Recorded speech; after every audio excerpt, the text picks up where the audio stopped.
Good evening. We'll call the June 7th Board of Selectmen meeting to order. We have a couple of announcements being added to the agenda. We have an announcement about the Massasoit Bridge and about the Milk Street Bike Path update. Is that correct? Okay, and one other change is that we are going to take something from the town manager's report prior to public hearings because we have town council that needs to catch a ferry. So we will do number one, the overview of the 2016 Massachusetts Marijuana Act prior to the public hearings. With those changes, if everyone's all right, we'll accept the agenda and announcements. Thank you, Madam Chairman. This meeting is being video and audio recorded. Farmer Street will be closed through June 16th, all day, 7 a.m. to 4 p.m. for sewer and water main replacements. That work is ongoing now. The next Board of Selectmen's meeting is Wednesday, June 21st. We're on our summer meeting schedule. That meeting schedule is posted online. And DPW Director is going to give a brief overview of the current closure of Massasoit Bridge and the status of the Milk Street Bike Path. So we'll start with Milk Street Bike Path. The contractor is remobilizing this coming Monday to pick up and continue with landscaping relocations to continue with the bike path improvements, and that work's ongoing. Massasoit Bridge closure was a reaction to a routine annual Mass DOT inspection that identified a rotted pier bent cap that has been found to not be supporting the bridge deck. So we took steps to notify public safety and to establish the same detour that was in place when the bridge deck was replaced a number of years ago, Barrett Farm Road and Red Barn Road, for truck traffic. The bridge right now in its state is currently open to passenger vehicles only, and with a weight restriction up to not exceeding 2 tons. We have our structural engineer coming on island Friday. It was coming here for the Sconset Bridge closure. We'll now be looking at both. So we will provide more information as soon as we have more to share. A quick question. Sure. What's it's rot, or what's the reason, how did this occur? What's the most likely cause of this? This is definitely rot related. Okay. Yeah. And this wasn't identified when the deck was replaced, or did this happen subsequently? That is yet to be determined. There's some things that were in the old reports that we're not sure were addressed when the repairs were or not. Yeah. The reason I ask is I just want to make sure if we've got larger vehicles going over there than the bridge is specified for, when we fix it, I would like to address that at the same time. We are looking at all angles. Okay. Great. It's probably safe to say, though, that's been a contributing factor. We're looking at everything. All right. Thanks. Thank you. Thank you. Okay, public comment. If there's anything that's not otherwise on our agenda, Mr. DaCosta. Welcome back. I was hoping I wouldn't have to come back here. I have 2 items. The first is, I see on your agenda tonight you have Cumberland Farms utilities.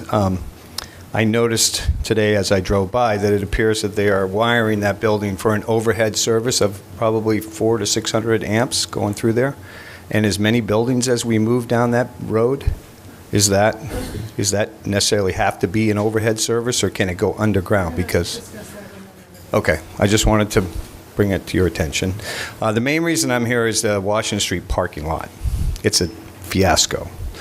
There's no enforcement of the overnight parking ban, which I believe kicked back into place Memorial Day weekend. Memorial Day weekend, I got to the parking lot Saturday morning at 4:45 in the morning, and the parking lot was half full.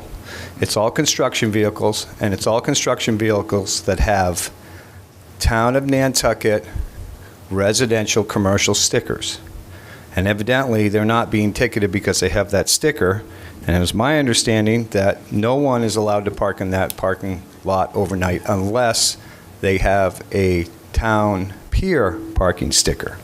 Now, I just drove through there on my way here right now, and the same 20 vehicles, well, not 20, there's probably 15 anyway, are there. And this parking lot's half full. And not only are they parking in the regular part of the lot, but they're parking in the town pier part. And to make matters even worse, the contractor that's doing the town project is parking there all weekend when the most boating traffic occurs. So, something has to be done. There's a green Land Rover that's been there for over 2 weeks, and it has 2 tickets on it. Now, if the tickets are $25, that's pretty cheap parking for 2 weeks downtown. So if we're not going to enforce it, then just say so, but I can't find, we got to find time. Somebody's got to drive through that lot in the middle of the night and start ticketing these cars and ticketing them every night until they get the hint and start parking out of town. The Atlantic Diversified van is in the town parking lot again, and then tonight, because there was no space in the regular section, he parked in the town pier lot. And I guarantee you it'll still be there in the morning, it won't have a ticket on it. So that's my 50 cents. Thank you for bringing it to our attention. I don't know if you want a response from administration, but we are well aware of this, and the police are doing the best they can to enforce it. Over Memorial Day weekend, they had other things to do, obviously. But they have been through there, I believe, this week, and lots of tickets have been issued. We are, our next agenda is going to have a discussion about scheduling another public hearing to revisit different parking issues. And I mentioned this earlier today, but I think this comes up every June, and we can't solve this in an hour in June. Somehow, I don't have the answer, but there needs to be someone who owns this and finds a way to enforce it on a consistent basis and looks at the rules and changes them as necessary. And I think, I've been doing this long enough to know that we have to figure out a better way to do it. And I don't know if they're still there, but at one point we had the conflicting signs. One says one thing and one says the next, and I think that's also confusing. Okay. Are there any other public comments tonight? Okay. Hearing none. I don't believe that there's any new business. We will move on to approval of minutes, warrants, and pending contracts. Do I have a motion to approve the minutes? Any So moved. changes? No. I had one minor one I sent. Okay. So second with the Second. minor change. All those in favor? Aye. That passes unanimously. Approval of payroll warrants and treasury warrants. I'll accept those by unanimous consent. And the contracts, did anyone have any questions? Libby, did you want to point anything out? I just wanted to Contract point list? out that we do have one very significant contract, which is the agreement for the Surfside Wastewater Treatment Facility Upgrade Project. That's a $6.6 million project. Funding's been approved at a couple of town meetings for that. So I just wanted to point that out. If anybody has questions about that, the sewer director is present. And I don't think there was anything else overly controversial. Okay. Anyone have any questions on the contracts? Can I have a motion? Motion to approve. All those in favor? Aye. Okay. On to consent items. We have some gift acceptances. Motion to approve? Someone? So moved with letters of thanks. Second. All those in favor? Aye. And then we have our citizen departmental requests in regard to the noise bylaw waiver for Cumberland Farms on Orange Street.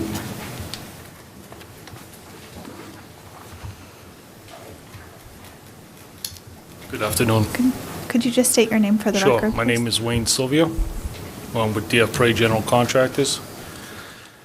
We had the original plan for us to provide a new 600 amp service to the Cumberland Farms was across Orange Street. We've done extensive. Okay. Sorry. We've done some extensive research in Orange Street, and there's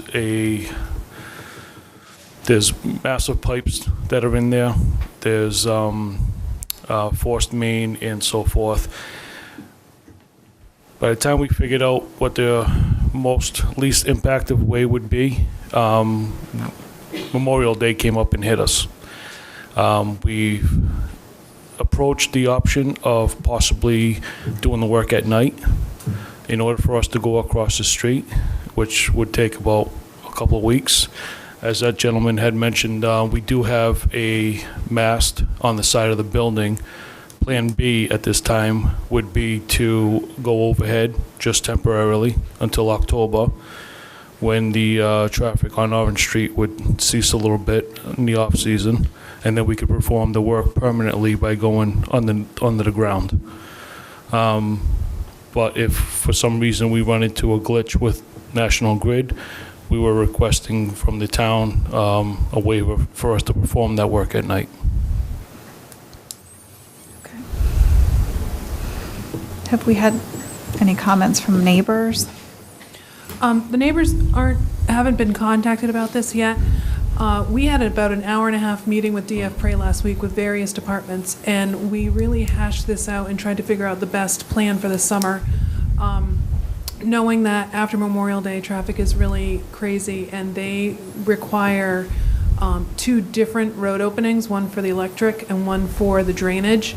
And the drainage portion with the dewatering is going to take at least 2 weeks of itself. So we're pushing into 4th of July, which the town felt to be unacceptable for day work. So we were the ones that actually encouraged them to go forward with, they're going to be doing temporary dewatering, drainage for the summer on site, and then also we asked that they do temporary overhead lines just for the summer to get us through the season, and then when the traffic settles down, they would come back, remobilize and do the dewatering, the drainage and the electric hookup at that time. I know that they have reached out to National Grid about doing this. I'm going to be following up with an email to my contacts there to encourage them to allow this, just because it would be so incredibly disruptive to the neighbors. But we did want to let them come forward with a plan B, just in case we did get too much pushback from National Grid. But the hope is that we can go forward with the overhead work just for the summer and then do the work in the fall. But this would be a alternate. Okay. Is there any stipulation that they would have to do it underground in the fall, or with that temporary? I mean, that's National Grid's plan all along. That's how they have it designed. So this would be basically asking National Grid to go against their design to do a reconnect. But we have an agreement, an email, that they plan to come back and do all the work underground at that time, after Columbus Day weekend. Yep. I think that's a good recommendation. I can't see this going in the middle of the night for 2 weeks this time of year. And it's unfortunate it didn't happen, with the polls that were all happening. Because when we could have closed that the last 2 or 3 months, and it wouldn't really have been much of an issue. Correct. It's really unfortunate, the timing. I know on their this. project had a lot of delays as well, so Right. they've had some bad luck with their projects. Right. When we're just trying to work cooperatively with them and give them good options to move it forward. And what is the noise? Is it a generator? Is the what? What is the noise? Is it a generator? It would be generated, the lights, and we would The heavy also be doing hydro excavating, because there is so much unused utilities really that have been abandoned and just left there, that we really have to be careful. And the hydro excavation is the most safest way to do that work. And the alternate is letting them do it during the day. And again, we found that unacceptable, because we'd have to reroute the traffic using the reverse truck route again. And there's just too much traffic and too many pedestrians around to safely do that at this time of year. So am I understanding correctly? So the dewatering will have to happen at night? No. Is the request? No. My understanding from our meeting is that they won't have to do any night work unless National Grid does not allow the overhead Okay, for the summer. Correct. The dewatering is One. going to be done on-site temporarily for okay, now. I gotcha. Yep, that's correct. Okay, well, that seems like Well, should we talk about a it if good that happens? alternative.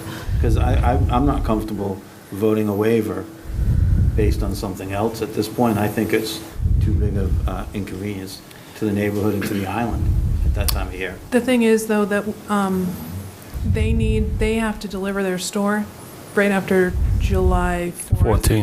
14th. And with the timing of our meeting schedule, we were just hoping to get them in now, because otherwise they'd have to wait till the 21st, which would back the work up through July 4th. So it's just it's a matter of timing. And when will we know from National Grid? We're working with them at this time. They had approved going overhead. It's just the logistics and the timing, and if they need to set a pole, and some of the engineering's in place, so we're not sure if the time frame would work. And again, I'm going to be emailing them tomorrow to follow up with them. This So is if a we contingency don't- plan. Yeah, so if we don't approve it now, then they might have to come back if National Grid Correct. puts it down, and then And it'll that push would into push July. But it will be in July It would push the then. work back even further. Correct. I mean, you can approve it with, I mean, they're not going to use this waiver unless National Grid doesn't go forward. And obviously, I don't think, they don't want to do the work at night. We don't want to see the work done at night, but it's going to have to get done at some point. That's correct. Okay. If we do approve it and it does have to be used, all the neighbors need to be notified so they understand what's happening. Right. Absolutely. And make What's a the motion pleasure? to approve. I'm not supporting it. You guys can do it, I'm not gonna do it.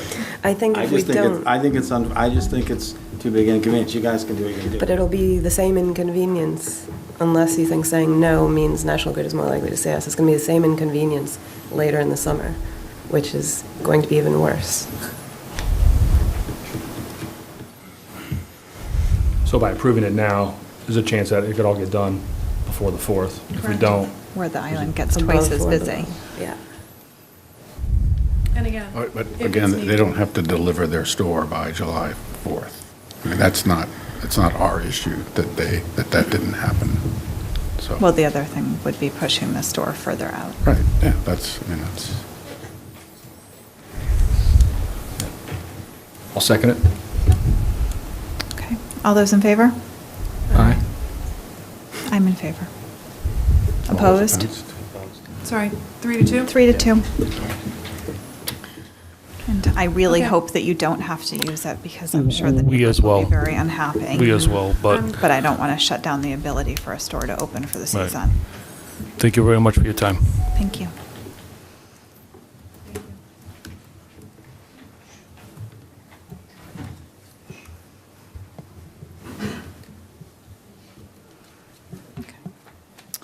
So we're going to skip over the public hearing to get the overview on the 2016 Massachusetts Marijuana Act from Town Council. So, Madam Chairman, Katie Loffman is from Copeland and Page, and we've been talking a bit with Town Council's office about the various issues associated with the implementation of the act, what it means for Nantucket, and planning has weighed in a bit as well, whether they will be involved in some future town meeting action. We all will be involved in that. And the idea here is for Katie to give us an overview of the act and what sort of options are available to municipalities, specifically us, and sort of what's happened here already with the medical marijuana dispensary and going forward with the retail. Okay. Good evening. I've prepared a PowerPoint that summarizes some of the issues facing municipalities with respect to this new Regulation and Taxation of Marijuana Act. So on November 8th of 2016, the voters approved Question 4, which legalizes recreational marijuana and marijuana establishments. I want to make clear at the outset that what we're really talking about here is the non-medical use of marijuana. There's a separate regulatory scheme in place dealing with medical marijuana. And so everything that I discussed tonight is going to be with that non-medical recreational side of things, and that was what was approved in 2008. The implementation of this act, as you know, it was a ballot question. It was an industry-sponsored initiative, and so there has been a lot of questions that have arisen as a result of the passage of this act, especially with respect to state and local implementation. We're going to discuss some of those as we move forward here. So the regulation raises many questions. The legislature has already taken some action to amend the law as of December 30th, 2016. They basically pushed out the deadlines for implementation by 6 months to give the legislature some additional time to take a look at the language and determine if there were amendments that could be made. As you'll see, there's approximately 75 bills currently pending to address amendments to this act. Some of those are direct amendments. Some of those are amendments to other general laws that would be implicated by the passage of this act. We expect to see some legislative clarification on this probably in July. So the act defines this umbrella term, a medical or a marijuana establishment, and this is an important term to sort of understand. When the term marijuana establishment is used, it's being taught. It is addressing sort of all of the commercial components to recreational marijuana. So your cultivation, your testing facilities, product manufacturers, retailer, or this general any other type of licensed marijuana-related business. So those all fall under this umbrella of marijuana establishment.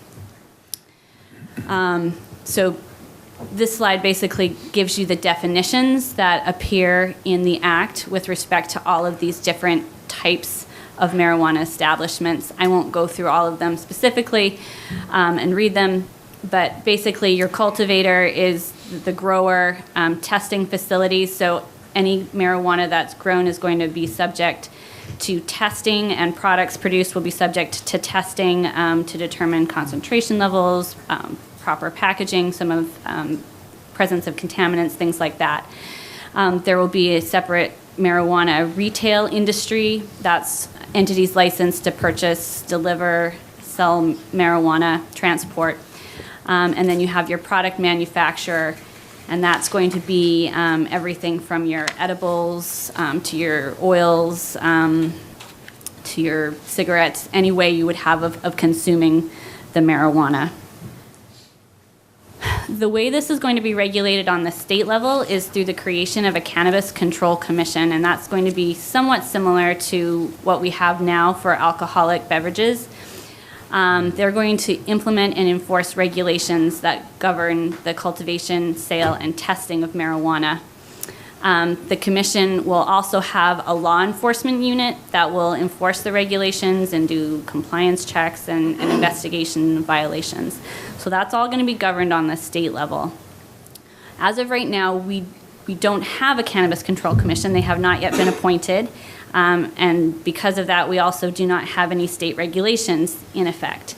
So this is all something that's coming in time, and it will probably give us a lot more clarification on how the state is going to regulate more specifically recreational marijuana use and commercial sales. The things that the regulations will need to address include things like the security of marijuana establishments, packaging requirements, especially addressing child safety packaging, and there will also be able to impose restrictions on signs, marketing displays, and advertising, as well as requirements for safe disposal. That is what's specified in the Act as being required regulations. There will be other regulations, I'm sure, that will come into play as this industry gets established. So this is a basic overview of the timeline for implementation of the Act. So as of December 15th of 2016, the law became effective, and that made personal use legal for any person at least 21 years old. So at this point in time, individuals can possess and consume marijuana, but there's no commercial sales that have been authorized at this point in time. So by March 15th of 2018, that is the deadline for the CCC or the Cannabis Control Commission to adopt their initial regulations. As of April 1st, 2018, that's when the CCC is going to begin accepting licenses from marijuana establishments. And there's a 90-day period in which those licenses will have to be granted. And so we're going to see the first licensed marijuana establishments come online as probably, or be at least regulated and licensed as of July 1st of 2018. So that's a little ways away, but the Act includes a provision that basically provides an incentive for the CCC to adopt those regulations and get those licenses issued, because they have provided that if the regulations are not timely adopted pursuant to this schedule, that as of April 1st of 2018, any licensed medical marijuana establishment will be able to start selling recreational marijuana. That's an unlikely scenario, but it's out there, and you may have heard that, medical marijuana is going to be able to sell recreational. This is the only scenario under which that happens, is if there's untimely adoption of regulations. And given that the legislature has already extended those deadlines, I think if we got close and we saw that we needed more time, there's a chance that may happen again. If it does happen, the medical recreational joint sale ventures would only be permitted until such time as regulations are adopted, and then we would go back into a regular licensing procedure under the regulations. So this summarizes the personal use component of the Act. So the Act authorizes consumers, which is defined as persons 21 years of age or older, to possess, use, purchase, process, or manufacture 1 ounce or less of marijuana, of which not more than 5 grams can be in the form of marijuana concentrate. That can be done within a person's primary residence.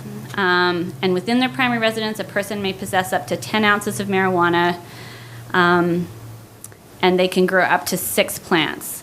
If you have 2 growers in a primary residence, you can have up to 12 plants cultivated on the premises, but that is the cap.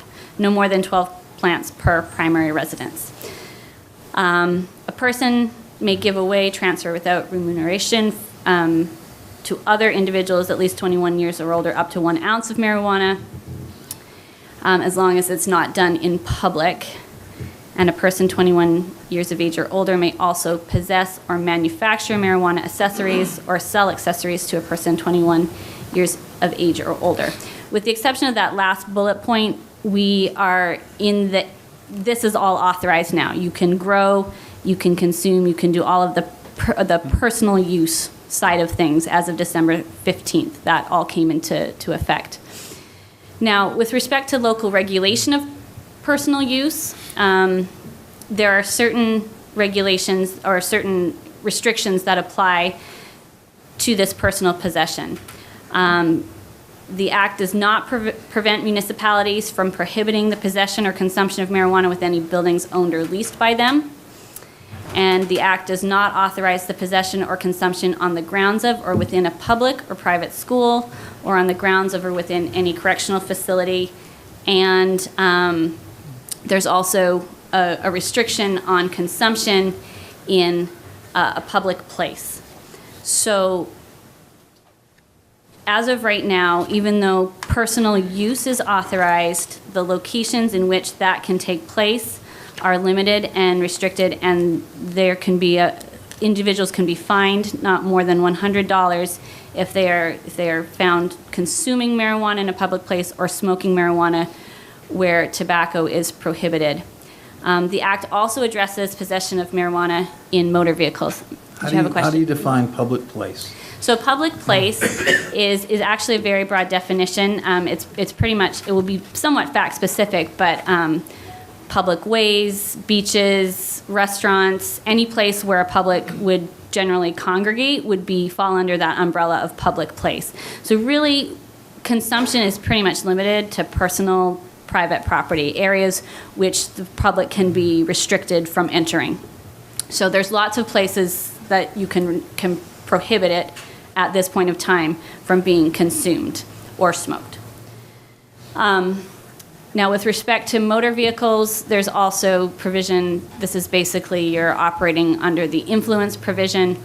I know that lots of the law enforcement are very concerned about this part of it because as of right now, there's really no test that can be administered to individuals who are suspected of operating under the influence. I think we're going to see that sort of thing be addressed as more and more states adopt these marijuana legalization laws, and there's a need sort of for a national standard. But as of right now, there is nothing in place for testing and establishing an appropriate level under which an individual can operate a motor vehicle under the influence of marijuana.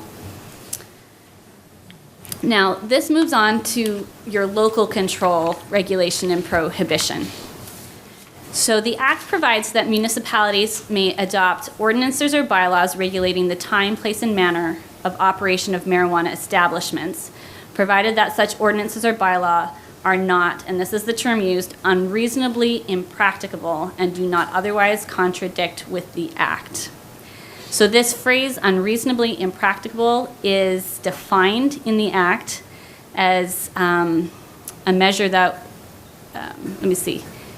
ordinance would be unreasonably impractical if the measure necessary to comply with the regulations, ordinances, or bylaw adopted pursuant to this chapter imposes unreasonable risk or requires such a high investment risk of money, time, or other resources or assets that a reasonably prudent business person would not operate a marijuana establishment. So this is a different standard than those that we deal with in other typical land use contexts. So for example, if you are a special permit granting authority and you deny a special permit and that's challenged, the standard in that context under 40A is the decision arbitrary or capricious or otherwise not in accordance with the law. This is a little bit higher standard with respect to how marijuana may be regulated. I think we can still impose special permit and site plan review type requirements on marijuana establishments, but how those standards are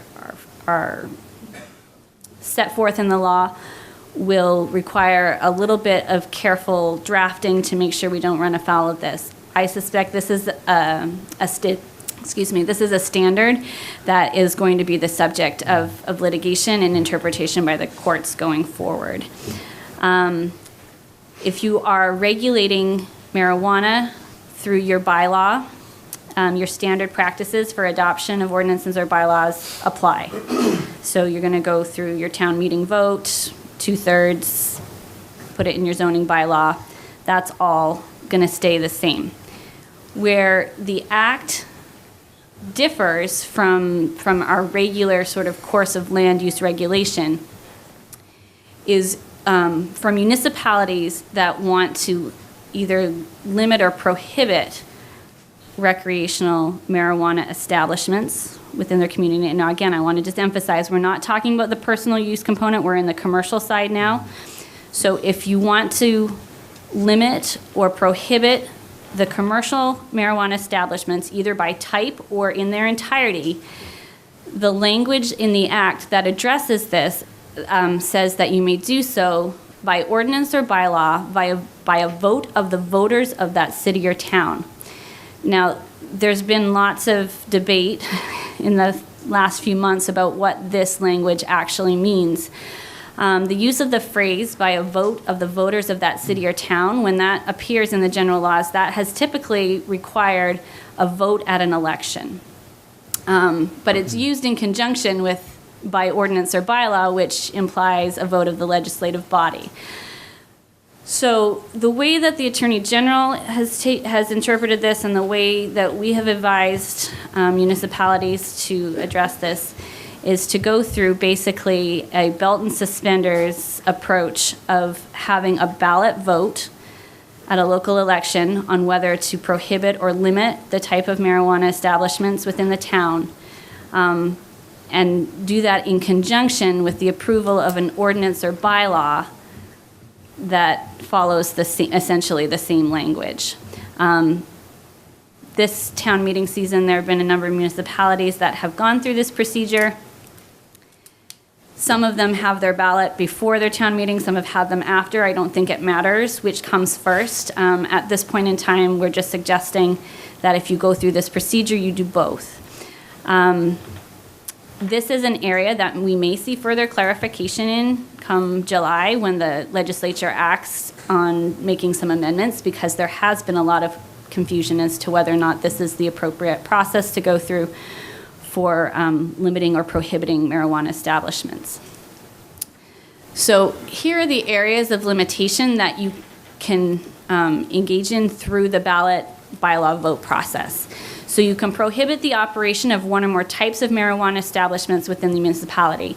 That means you can decide we want to allow cultivation facilities, but we are going to prohibit retail. Or we want to allow, research development products, and we want to, prohibit everything else. Or you can decide you want to prohibit everything. So one or more types we've interpreted to mean basically you can have a prohibition vote for all medical or for all recreational marijuana establishments or some subset. You can also impose through the ballot vote process a limit on the number of marijuana retailers to fewer than 20% of the number of licenses issued within the municipality for the sale of alcoholic beverages not to be drunk on the premises. Or you can also limit the number of any type of marijuana establishment to fewer than the number of medical marijuana treatment centers registered to engage in the same type of activity within the town. That means if you have, 2 medical marijuana dispensaries approved, you go through the ballot vote and say we're going to limit it to the number, then you're going to limit yourself to recreational establishments. So that's the third area that you can, there's 3 different options for prohibiting or limiting. In addition to that ballot bylaw process, there are a few other areas the Act provides where you can engage in municipal regulation.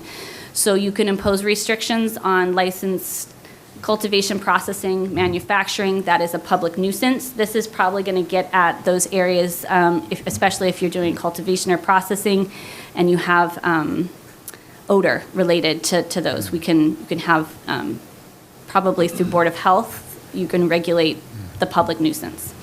You can establish reasonable restrictions on public signs related to marijuana establishments, and you can also establish a civil penalty for violation of an ordinance or bylaw. Now, there's a second ballot provision in the Act, and it's provided some level of confusion because it's different than the first prohibition ballot process I described. The best way to think about this, I think, is that under the Act, you're considered to be opted in to basically all marijuana establishments, and you have to opt out by ballot to prohibit them. If you are a municipality in which you have not passed any kind of prohibition and you have marijuana retail establishments, there's an additional ballot process that allows voters to initiate a ballot vote to allow on-site consumption or marijuana cafes. It's set up in the Act to be basically by petition of the voters, and it needs to be 10% of the number of voters of the city or town voting at the state election preceding the filing of the petition. It has to be presented to the voters on a state election ballot. That is not the case with the prohibition ballot. It can be on any municipal election, but if you're going to do a marijuana cafe, it has to be a state election ballot. And there's no timeline provided in the law for this type of petition, but probably it would have to be filed with the Secretary of the Commonwealth no later than first Wednesday in August in order to get on that state election ballot. Yeah. That one just seems, I understand the opt-in, I understand that part of it, but maybe I'm just showing my age, but you know, I remember how hard it was to get people to stop smoking in public places, all over the, you know, in buses and planes, and I remember yelling at my mom in the car and, you know, coughing so she'd stop smoking. And here we are, like, encouraging it again. I don't understand how that's even legal when you're not allowed to smoke cigarettes inside any public building anymore. It just doesn't make sense to me, but. It wouldn't all be, it wouldn't necessarily be smoking. A lot of the marijuana consumption these days is through other means, primarily through edibles. Is smoking allowed in a marijuana cafe? It probably would be something, but it may be regulated in a particular, in a particular way so that it's not necessarily entirely in the open. But again, this is an opt-in, Right. pretty much citizen-driven. It's not necessarily something, it's presumed that this would be something that would be brought by the voters as a petition. I was just surprised.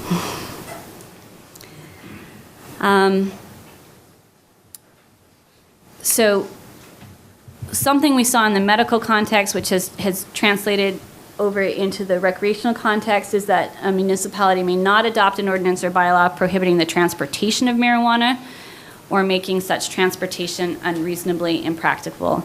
Now, Libby had asked that I also sort of address the waterways issue because obviously there will be some issues related to that if you have marijuana that is not cultivated here on the island. What I can say about that at this point in time is that marijuana is still a prohibited substance under federal law, and navigable waterways are governed by the Coast Guard. I know in Washington, where they legalized marijuana, there were issues with transportation and the Coast Guard having some jurisdiction over the transportation of marijuana. What I can say is that really falls outside of the local control question at this point in time. And if marijuana were allowed here as a retail establishment, that would be an issue and a risk that your commercial entities would have to take and figure out in how they proceed. At this point in time, there has been on the federal level basically a policy that for states that have legalized marijuana, there is no resources or extra effort being placed on enforcement of federal regulation with respect to those states. We may see a continuation of that federal policy with respect to Massachusetts, but there has been some suggestion that under this current administration, there may also be an increase in federal regulation and oversight of states that have legalized marijuana. And so that's something that remains to be seen. So I could be wrong on this recollection, but I thought when we talked about medical marijuana, there was an issue of access that you had to be able to have one per county. Mm-hmm. And we were concerned about, and so is that applied now or is that gone? That does not apply now. So there has been, on the medical side of things, there's been at least one license issued in each of the counties. So there's no longer a medical, there's no longer a requirement that needs to be fulfilled on the medical side of things, and there's no parallel requirement. Okay. The medical was concerned with access because of the medical nature of the product. This is because it's recreational and commercial in nature, there's not a similar requirement imposed. Thank you. Now, this next provision is something that has also should be looked at carefully because it really has some future implications for municipalities who are considering medical marijuana dispensaries. There's a provision in the Act that provides that a municipality may not adopt an ordinance or bylaw prohibiting an establishment that cultivates, manufactures, or sells marijuana products in any area in which the medical marijuana treatment center is registered to engage in the same type of activity. So if a municipality has allowed a cultivation facility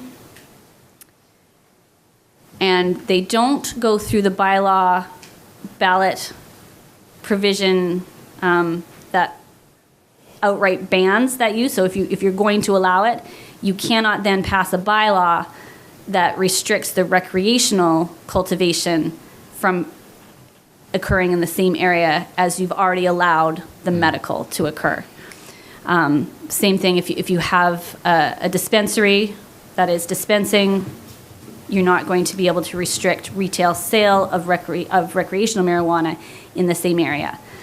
The problem is there's no definition in the Act of what same area means. Certainly, on a very basic scale, if you've allowed it in a strip mall area somewhere, you probably have to be able to allow them to go in that same venue.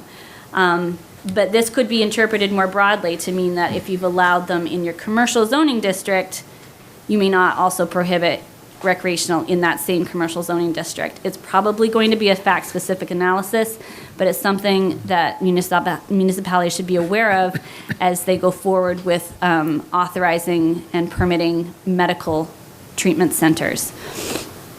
One way to address this is to impose an overlay district in which you would be comfortable having both medical and recreational locate in.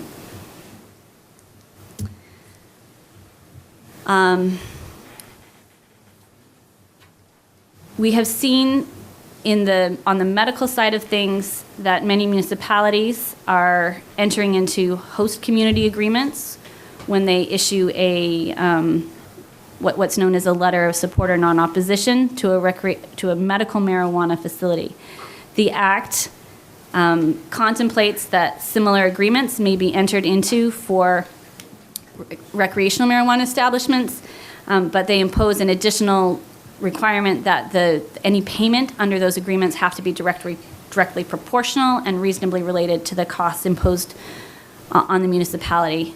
So that is something that will perhaps limit municipal ability to negotiate payments based on percentages of sales or the sorts of things that we have been doing on the medical side of things.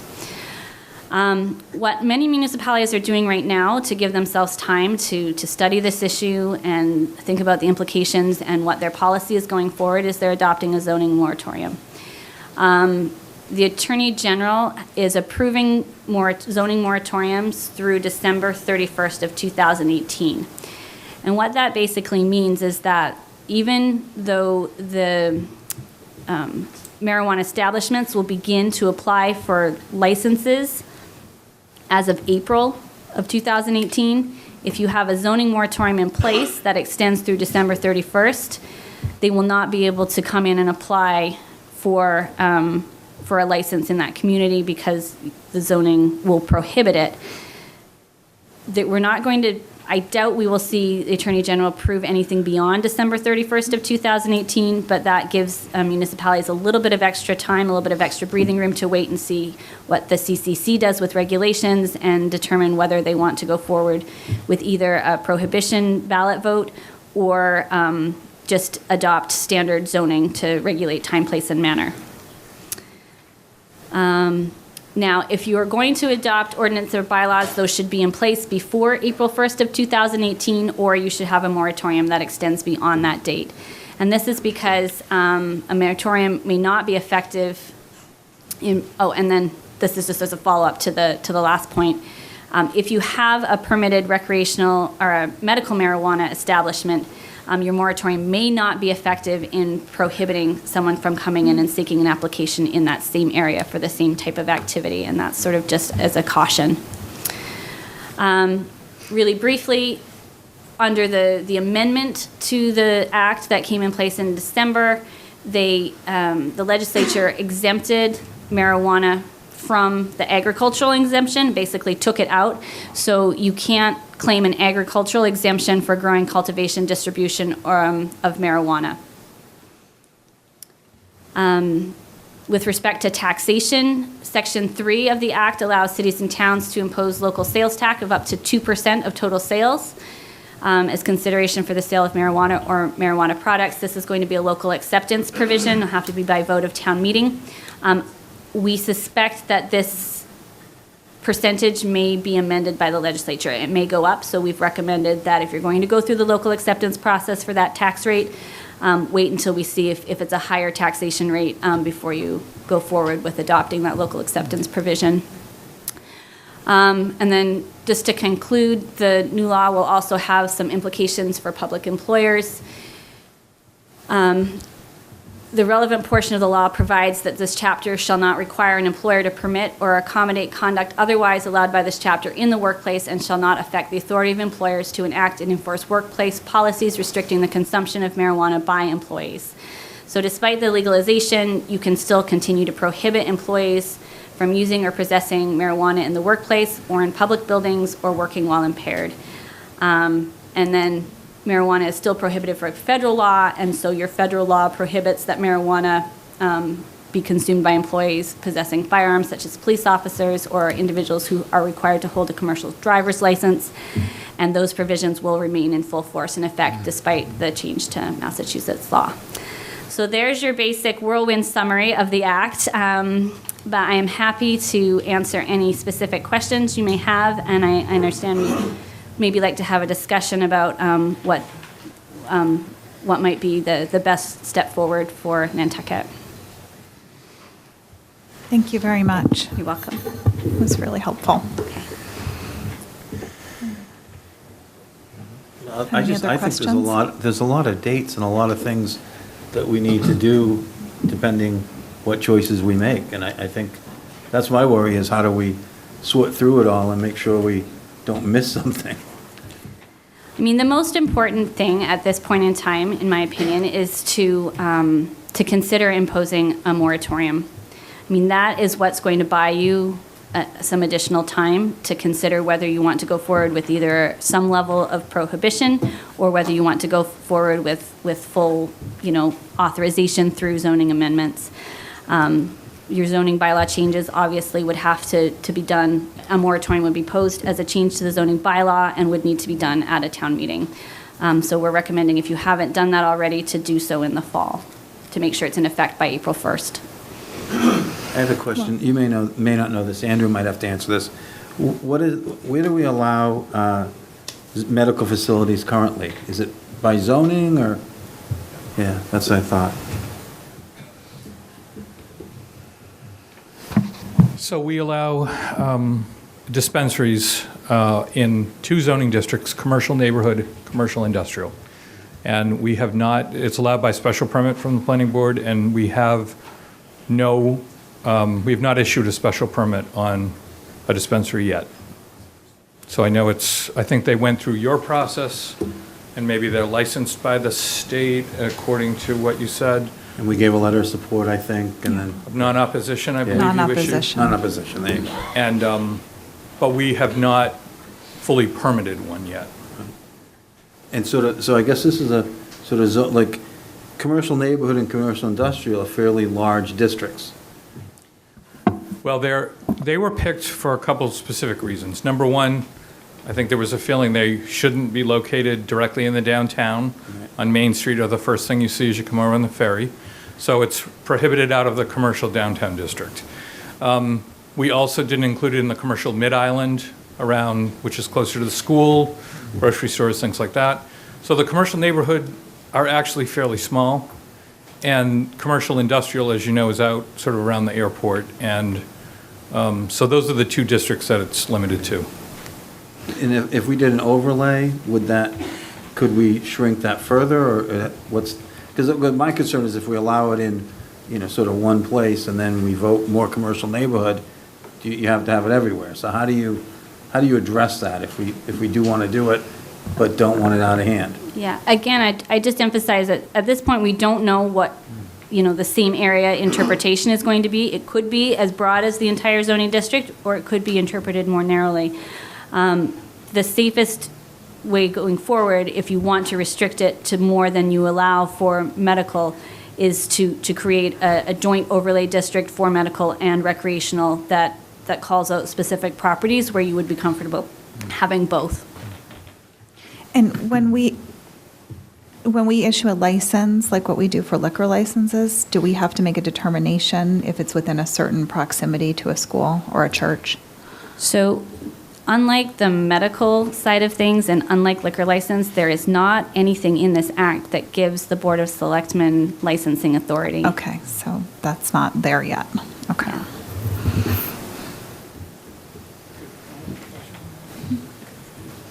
Can we include a standard like that in the zoning bylaw?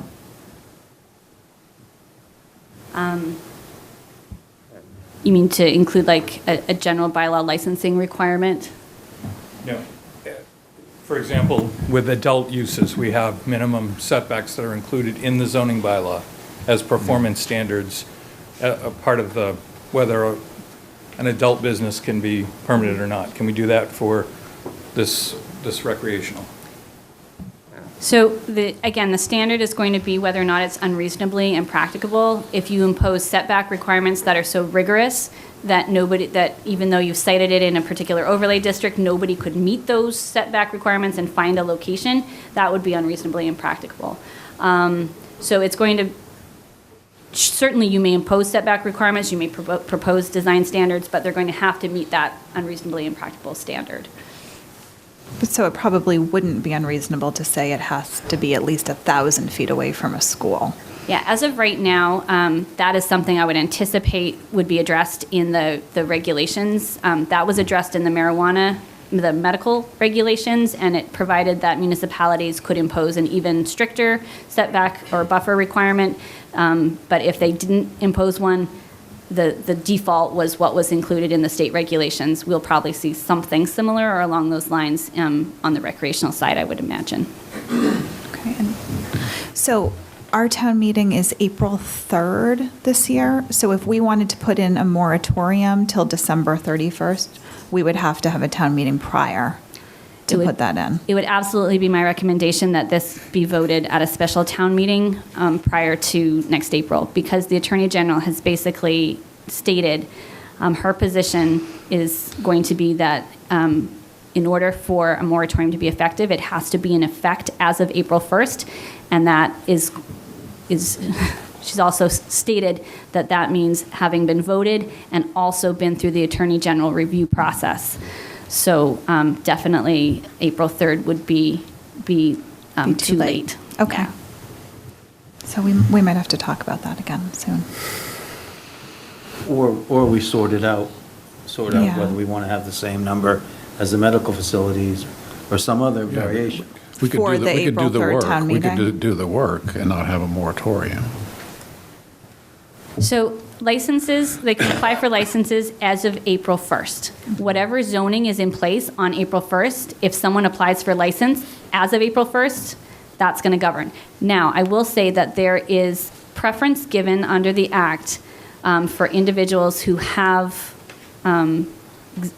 licenses under the medical side of things to be the first round of applicants, but it's not specific to communities. So if somebody has an operating dispensary somewhere else on the Cape and they get in that first wave and apply for one in Nantucket, they're going to get whatever zoning is in place as of April 1st will apply to that application. Okay. Yeah. But normally when articles are submitted, it impacts the zoning even though it hasn't been voted yet, to some extent. Yeah, so when you first advertise a public hearing, that usually freezes your zoning in place. There's language in the Act that is in conflict with that Okay. regular procedure of things, and so it's whatever is in effect, which means voted with AG approval as of April 1st. Okay. Good Thank- try. Well, I just wanted to make sure that we're clear on why we might need to that have a would be the- special town meeting. That would be the normal to address this. process if Okay. it weren't for the Act. Or do we move town meeting up again? I know that's. Yeah, we have a lot of options, Yeah. more than just a special town meeting. Any other questions? Yeah, I have a question on medical marijuana versus the retail. Sure. Are those usually two different industries, two different owners? It's very, very separate. You couldn't have one in the same building, or those two things in the same building, or? Right. So right now, the medical marijuana regulatory scheme that's in place in Massachusetts requires that medical marijuana dispensaries be nonprofit. And there are restrictions in the regulations that prohibit them from engaging in retail sales of recreational marijuana. What has happened in other states and what I would expect to see happen here over time is that you will see those nonprofits do some sort of corporate reorganization and probably try and locate in the same location, but have, for example, separate entrances, separate counters, share facilities, but make it so that they can sell and do on sort of both sides of the industry. So they will not, as of April 1st, be allowed to open up the recreational side of things. There's going to be a lot of licensing, permitting, corporate structure stuff that has to happen. But I think over time, we're already seeing a lot of cultivation facilities trying to set themselves up to cultivate for both recreational and medical side as of right now. Those steps are being taken.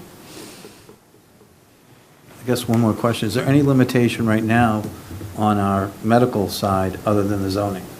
Are we limited to one, or could we have, I think that might be an Andy. So on the medical side of things, the Board of Selectmen is the gatekeeper with respect to that because the county minimum has been met. Any dispensary has to obtain this letter of support or non-opposition from the Board of Selectmen. That letter can be withheld for any reason or no reason. There's no appeal process. It's not subject to administrative review. If you decide to deny any further dispensary licenses, that's really your prerogative.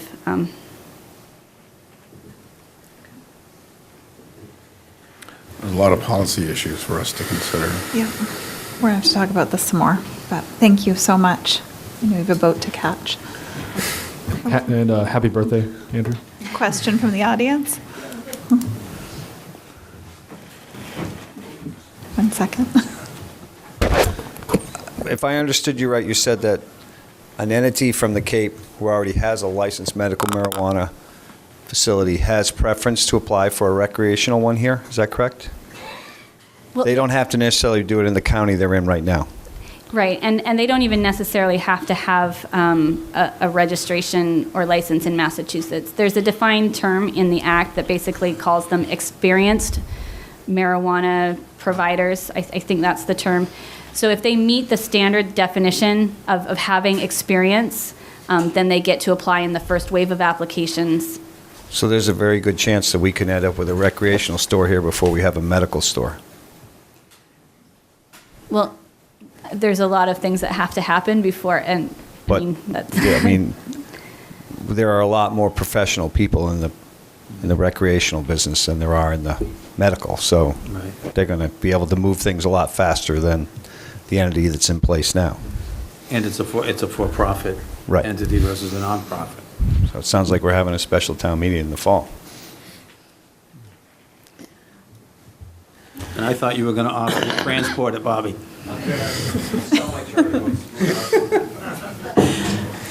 Thank you so much. You're welcome. Have a safe trip back. All right, we are back to our public hearing for the evening. I know there's a lot of people here for this. First, before we get into the list for tonight, I think that some people came who were unable to make the last hearing for appointments, who might want to speak. If you could make yourself known. Joe? Good evening. Joe Grouse. I've been a member of the Finance Committee for the last 3 years, and I served on the Capital Program Committee for a year before that. I've submitted my papers for reappointment to the FinCom. I guess basically I've enjoyed my service for the town. It's been an interesting assignment. I like to think I was an active and effective member on the Finance Committee, and would like to continue. Sort of after 3 years, you sort of get the get a sense of the process, and I think at this point I'm a pretty experienced FinCom member and would like to continue going forward. Thank you so much. Great. Denise? And then Jean. Good evening, I'm Denise Cronow. I'm applying both for FinCom, put in papers for FinCom, as well as the Scholarship Committee. My reasoning behind FinCom is all numbers tell a story, and it also gives you a very broad perspective of what's happening in the town as to all the financial implications of it, and also the total cost of ownership of everything that we take a look at. My experience is I've been a CFO of 2 multi-billion-dollar companies. I've been on Nantucket on and off since 1994. I have the time, I can make the time available, and I would like to be able to contribute to the town. As far as the scholarship committee goes, I think it's very empowering to say to someone, we believe in you, and here's money for your future, besides their normal parents and friends who tell them this. And I've worked on scholarship committees before, and I get a lot of personal satisfaction from seeing the light go on in someone's eye when you hand them some money about their future. So that's my short reasonings for both. So thank you for your time and your consideration. Thank you very much. Jean?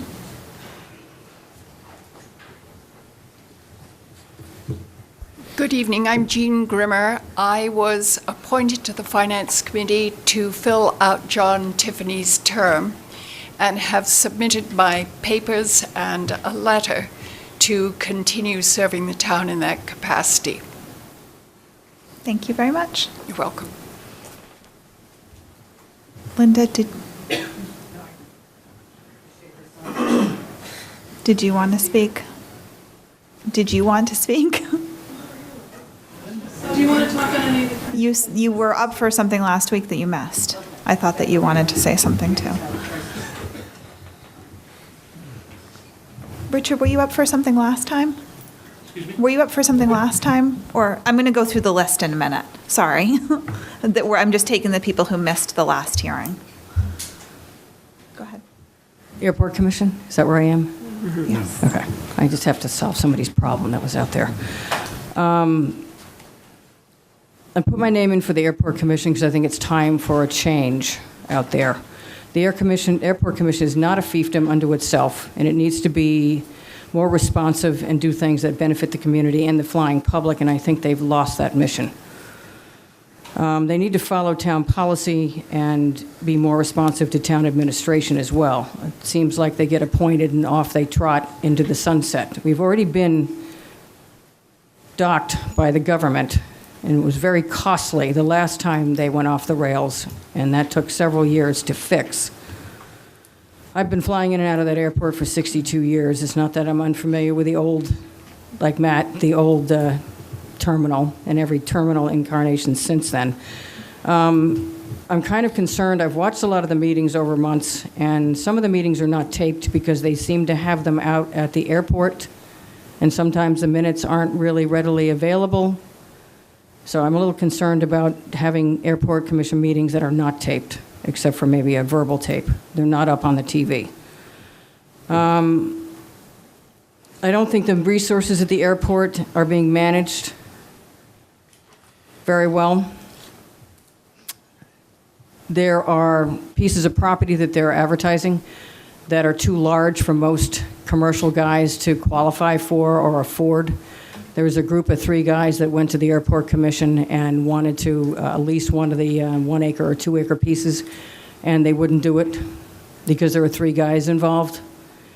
Most of the guys I've talked to that are being zoned out of commercial zones, because we're removing commercial zones fairly quickly here, have nowhere to go. They're all running into places they shouldn't be, like out by my house. And a lot of the guys could go in on smaller pieces, and I don't think those are being managed very well. I don't understand, and I will never understand, hiring a firm to spending money, airport money, on a vacant and really empty parking lot. They were down about 75% in travel over the winter, and I just don't think that's being managed that well. They don't tend to work with their tenants. If anybody has talked to any of the tenants, there are problems. And it's not a service to the public not to have a concessionaire in the airport for the girl that was there who, gum and paper and things like that, and I know why she was driven out. I think it's just time for a new direction, and it needs to be part of the town, and it needs to be responsive. And change is not always bad. It could be good. I just think Harbor Fuel and the rest of those guys need to be talked to. Thank you. Thank you. Thank you. Is there anyone else here who was not able to be at the last public hearing for something that they were applying for? Okay, then we'll start with the list for tonight. First, we have the Mosquito Control Commission. We have 2 seats available. We have 1 applicant, Helene Weld. I don't know if she's here. I don't think so. Okay. Next, we have the Nantucket Affordable Housing Trust Fund. We have 1 at-large seat available, and we have no applicants. Yes? Okay.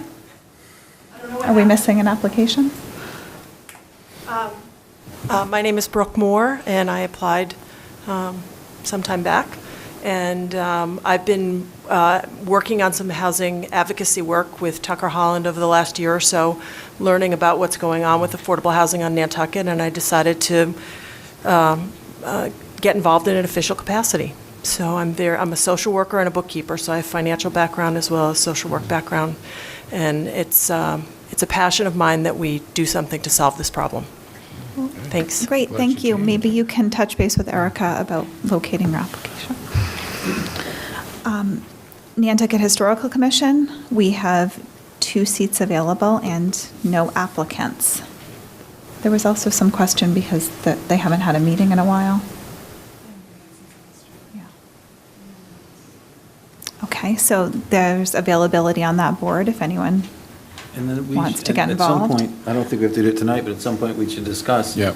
if there's a committee that's not meeting and, Right. Yeah, you know, that's why I brought it up. yeah, what's the charge and how do we get them to meet or, so. Or if we still need them. And then we also have an alternate, 2 alternate seats available on the Historical Commission with no applicants. Next, Planning Board alternates, we have 1 seat available and 1 applicant, Stephen Welch. I believe he is here. Did you want to say anything? Thank you for applying again. Real Estate Assessment Committee, we have 2 seats available and 3 applicants. Did anyone want to speak? Rhoda?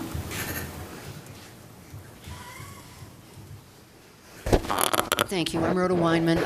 I was on the original Real Estate Assessment Committee that started in December of 2015. I've chaired it from December 2015 to date.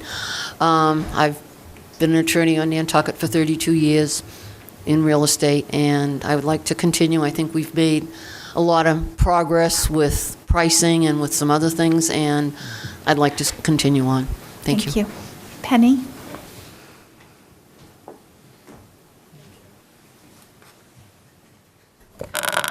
Hi, I'm Penny Dye. I am a co-owner of a real estate company here on the island. I've worked full-time year-round for also 32 years in real estate. I think I could bring a perspective maybe that's not currently represented on the committee, and I have the time and the energy to make the commitment to it. Thank you. Thank you very much. Brent, did you want to speak?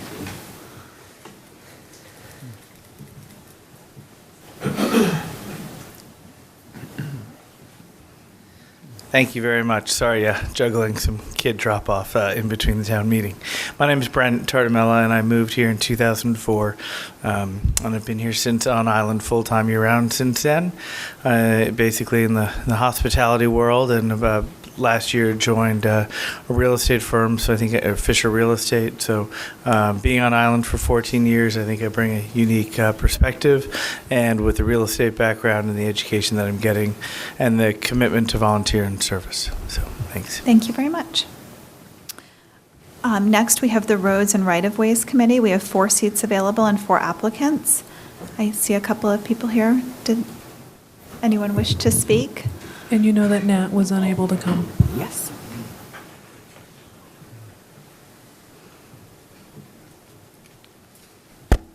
Good evening, members of the board.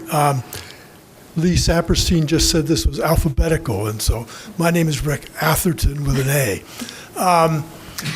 During my tenure with the town in various capacities, I've always been a big believer in public access, primarily to our beaches all around the island. And the primary mission of the Roads and Right-of-Way Committee is to make sure we have public access. And I think more of it is always better. It's a long-term commitment once you have it arranged, and I think I could contribute to that process and look forward to your support. Thank you. Thank you very much. Lee, did you want to speak?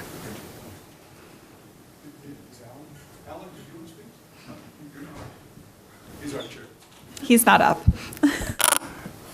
Good evening, Madam Chair, members of the board. I'm Lee Saperstein, currently Secretary of the Committee on Roads and Right-of-Way. You have my application, and I'm here to support it. But I thought you might be interested in some of the things that we're doing and that are continuing. For some time now, we've been putting public way monuments into the ground at access points, primarily to the beach, and that's continuing. We did the sidewalk survey before the town invested or proceeded to invest in sidewalk renewal, and so that's something that we'd like to keep up. There are also places in the town that need sidewalks, Pleasant Street, Prospect Street, and so forth, and that's part of our continuing.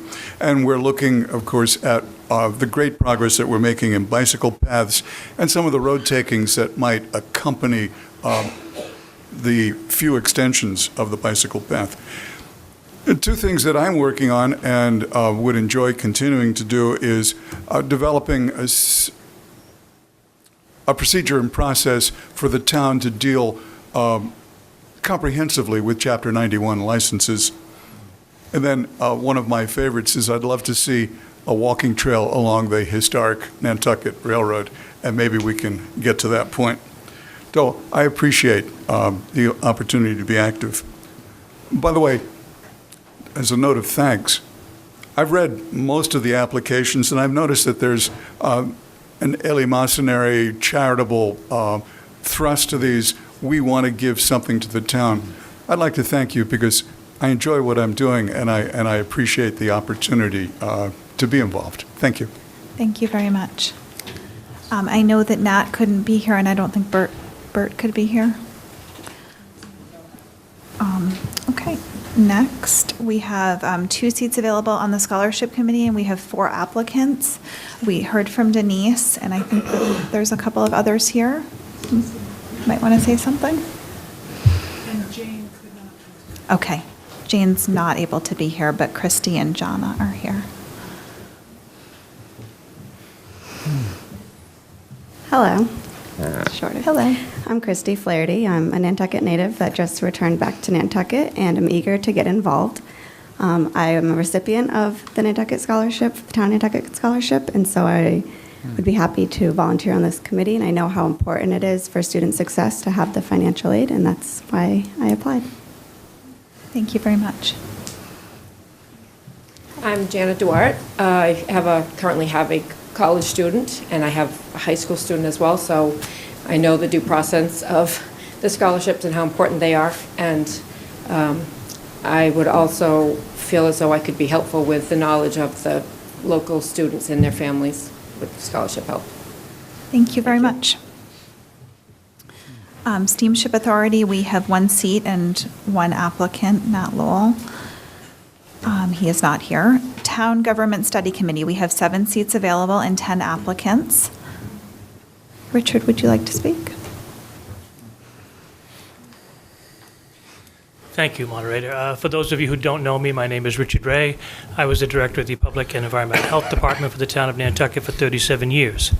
In those 37 years, I had occasion to access both certainly the town charter and town of Nantucket regulations, became quite familiar with both documents, and would anticipate and look forward to participating in a review of both documents and offering any changes which or may not be needed for those documents. Thank you.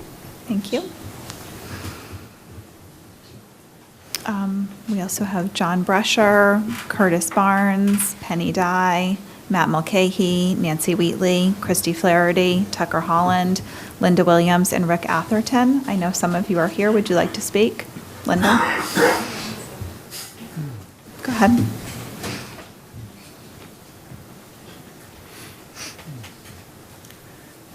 Seems like I was just here. I've been a student of government for going on 4 decades here on dozens of boards and elected and appointed positions with the town and the private sector, as well as I worked for the town for 25 years. I'm well familiar with how government works and the rules and regulations that run the government. Most importantly, I'm probably the only person on that list that actually was elected to the original Charter Commission when we drafted the charter. So I had a great deal to do, and Jack Gardner's up there, and we were on with Bernie Grossman and Alan Reinhardt, and I can't remember who else at the moment. But we had a really good working group. We spent several months working on drafting the charter. So the town charter, which is separate from the county charter, we did both charters. So I'm well familiar with the charter, and I could bring a valuable resource and insight as to why the charter is the way it is and how it was drafted, and hopefully make positive changes if it's warranted. I frankly, to be blunt, don't want it to go off the rails like the last one did. There was a lot of personal bias and some personal agendas, and only one thing passed, changing town administrator to town manager, which Libby is the town manager, is the benefit of that. So let's make this go around productive. It could be we talk about the form of town meeting, which I've been to more than 50 town meetings since I moved here, year-round. Rather not, but I did. And I think there might be some positive changes that can be made looking at the charter without bias and without personal agendas and seeing if we can improve it or change it. Thanks. Thank you very much. Christy?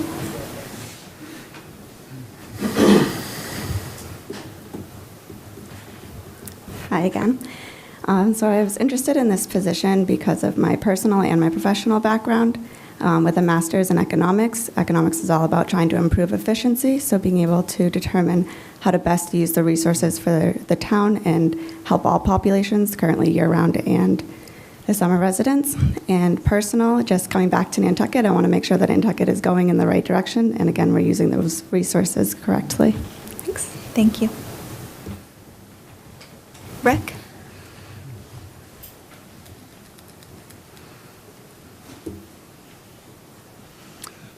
Good evening again, members of the board. I'm reminded when I think about the Town Government Study Committee that the town itself exists at the sufferance of the state, and the state provides the charter, all the sort of rules and regulations by which we govern ourselves. And it just seems to me that we want to make sure our charter can be as effective and flexible when it has to be, or definitive when it has to be. And I'm mindful that it should be an open process. I was reminded by Alan Reinhardt that the prior committee met 64 times. So hopefully this might not take that long, but it might. It's a very serious committee. I think it has a lot of responsibility. I think it wants to find a way to engage the community, not just committee members, and also to engage the Board of Selectmen. I think you have some strategic planning underway, and you want to make sure that the charter and the bylaws of the town facilitate your goals and objectives as well as those of the community. So I would seek your support. I think as a member of the board for the past few years, I'd have an experience that might be helpful as a member of the committee. Thank you. Thank you very much. Penny, did you want to say anything? No? Okay. All right, the Tree Advisory Committee, 2 seats available, 1 applicant. Whitfield Bourne, I don't think he's here this evening. Zoning Board of Appeals, 1 seat available, 1 applicant, incumbent Susan McCarthy. I don't think that she's here. And Zoning Board of Appeals alternate, 1 seat available, 1 applicant, incumbent Mark Poor. And I don't see Mark here tonight. So that is it for this evening. That's a big And we'll close the, do we close? We close it. Motion to close the public hearing? So moved. All those in favor? Aye. It's really gratifying to see the level of interest of people in the community to serve, do public service. Agreed. Thank you all so much for coming tonight and for putting your names forth.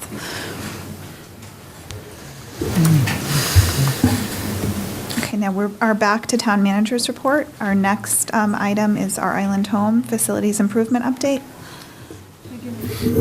Thank you, Madam Chairman. So our Human Services Director, Rachel Day, is going to give a bit of an overview, and just to give the board kind of where we're going on this. For several months now, we've been working on some facility improvements at our Island Home, and Dave Fredericks and some others who've been who were on the building committee have been working with Rachel pretty closely to get a number of these projects off the ground. So she's going to give a report out on it. And are you going to talk about the operational assessment too? Should I mention that? Yeah, I'll do that. Okay. That's okay. So just to try and give a little bit of an overview, there's a lot of projects that we look like we want to try and get moving very quickly and almost have full in completion over the next 3 to 18 months. Each project has a different anticipated completion date. We're trying to be very aggressive with that so that we keep on track. There are 2 project assistance contracts that we will be tied into that you will likely see one of them at your next meeting, and that is working with engaging SMRT architects again to do a lot of the field investigation documentation and help us develop the conceptual schematics as well as the specs for our bids that we need to be placing out for each of the projects. The other is to provide an actual project oversight, and that would be with the already existing contract for Vertex that the town has, so we will be utilizing them to help us manage and keep a lot of these projects on task, on time, on budget, and a lot of the day-to-day stuff that we will not be able to really tie in together since they have that expertise to know what and where the contractor should be at any given time. So I'll go through each of the projects that we have quickly. If you have any questions, just let me know. One that's an old project, but we still want to keep you up to date on it because it's kind of creating some adjustments as we're going and potential future work that we're discovering is our boiler and heating system. This is anticipated to be done actually by the end of this week. There was a few things that popped up once you start messing with the older pipes in some of the systems. We had to drain the entire system and test it. What we discovered is there's a few areas where there should be valves that are not. And they're actually hand valves in the walls. So what we had to do is actually install additional valves because what was occurring is the hot water was continuously flowing throughout the entire year. And that was creating some imbalances in the system. And a few of the other valves just naturally deteriorated. And there are a few other areas that we are starting to look at that we definitely need to likely do an additional contract in with the future in terms of some of the work that we might have to do on expansion tanks, the cleaning of the system, and up the ductwork in the attic, which we already kind of anticipated, but at least we'll be able to get a good idea from them what that project might entail in cost. So hopefully, again, that should be done by the end of this week, and the heat recovery unit ACs will be delivered between the week of the 6/23, and it should be done and installed by 6/26. So right now, we do not have AC flow at all in the building. What tends to happen is we utilize a bunch of individual units throughout the facility. It's obviously not a very efficient way to manage that, but it helps us keep the temp down. So hopefully, by installing these, we won't have to do that. We will be using a local contractor to fix the rubber roofing underneath where the drain system is, but we've discovered that there was a few leaks on that, so we'll be coordinating the delivery and installation of that with a contractor to upgrade the roof to prevent the future leaks. Our exterior sewer, as you can note there, our original plan is completely out the window, so to speak. We've had to start back at square one when we determined that the actual plans that we believed is not the actual as-built of where the sewer line exists. And instead, what has been done is the sewer department, working with David Gray very closely, has put us on a schedule. So they will be coming over doing regular scheduled chemical and mechanical cleaning of the pipes, and what was discovered is we have a lot of grease buildup and a few lags in the system, and that's where everything collects. So with that regular maintenance and them continuously being on site, we should not have any additional backups in the near future. We are working on a long-term solution possibly for that, which will probably relate to changing some of the joints and replacing some of those pipes at a later date, now that we know what we're actually looking at and where the sewer line actually runs. The electrical panel, we received anticipated plan from SMRT today. They will be on site tomorrow. Their engineers were on site today to kind of do a final walkthrough on their end, and tomorrow they will be on site with our Vertex company, as well as Dave Fredericks from the building committee, and maybe a few other individuals who will be involved to review those plans and see what that will entail. We hope to be able to finalize that tomorrow, and then we'll be able to put out a bid for that by the end of this month, is the anticipation. Erica, can you scroll down for me? That's okay. Miscellaneous code regulations was something that we added in there simply because it was something that we've been talking about throughout this entire process with the new island home. There are a lot of things that were in violation, so to speak, of current regulations that we didn't have to address when the building was originally developed. We have been managing to find some ways to address these. So far, it has not cost us anything. One thing that will be a cost is we will be looking at a new type of storage system in the dry food storage areas and our storeroom. In order to do that, we have had a dumpster on site, and the staff has been really great about going through everything that has been stored, and we're finding a lot of interesting things that have been there for probably several years, but everybody's just not been able to address it and clean them out. So we are making the room to be able to install this system, so it's helping us with our storage issues. Kitchen laundry upgrades. This is one that the engineer from SMRT was on site today to look at how we can address the makeup air. Especially in the summer months, it gets excruciating hot in there, and there's not much that we've been able to do to combat that. So hopefully we'll have a plan for that we will be able to discuss and finalize tomorrow. The appliances that will need to be replaced for the kitchen and laundry, we are hoping to have them purchased by the end of this month. And then we will also be looking at redoing some of the tile work as needed. And when the architect and Dick Webb is on site tomorrow, they'll help us to design some of those specifications so that we can put a bid out for that. Our bathroom upgrades is also something that we've worked on. We received some plans, or kind of draft plans from SMRT. I circulated those out to staff because I thought it was very important to get the CNA and the nurses' input, since they're the ones that are utilizing the space. They came back with a lot of great suggestions, and we were able to kind of address some of this ahead of their on-site visit. So the plans hopefully will be also finalized tomorrow. Once we have a better understanding of that, they are going to assist me in getting the approval from the Department of Public Health to make these adjustments, because that will be required before we do the bid. I don't have an idea of how long that might take. My anticipation is it will be a quick turnaround, since we have been in contact with them consistently, so they are aware of what we are doing at the island home and the plans that we have. So it shouldn't be a huge delay, but we don't really know whatever happens in that process. The resident room furniture and closets, this is one that we do need to start working on that I have not had too much time to address yet, but what we will do is put out an RFP that creates a little bit of either a custom closet solution, or maybe provides a contractor with a little creative solution for how we can better utilize the space that we have right now that is also easily accessible by the residents, because right now they are not. And they're very unstable, kind of Formica type of, or laminated, not Formica, closet settings, and so it's an odd space, and so we want to try and find a way to utilize the space that we have and give our residents the best benefit that they can. Windows and exterior sidewall.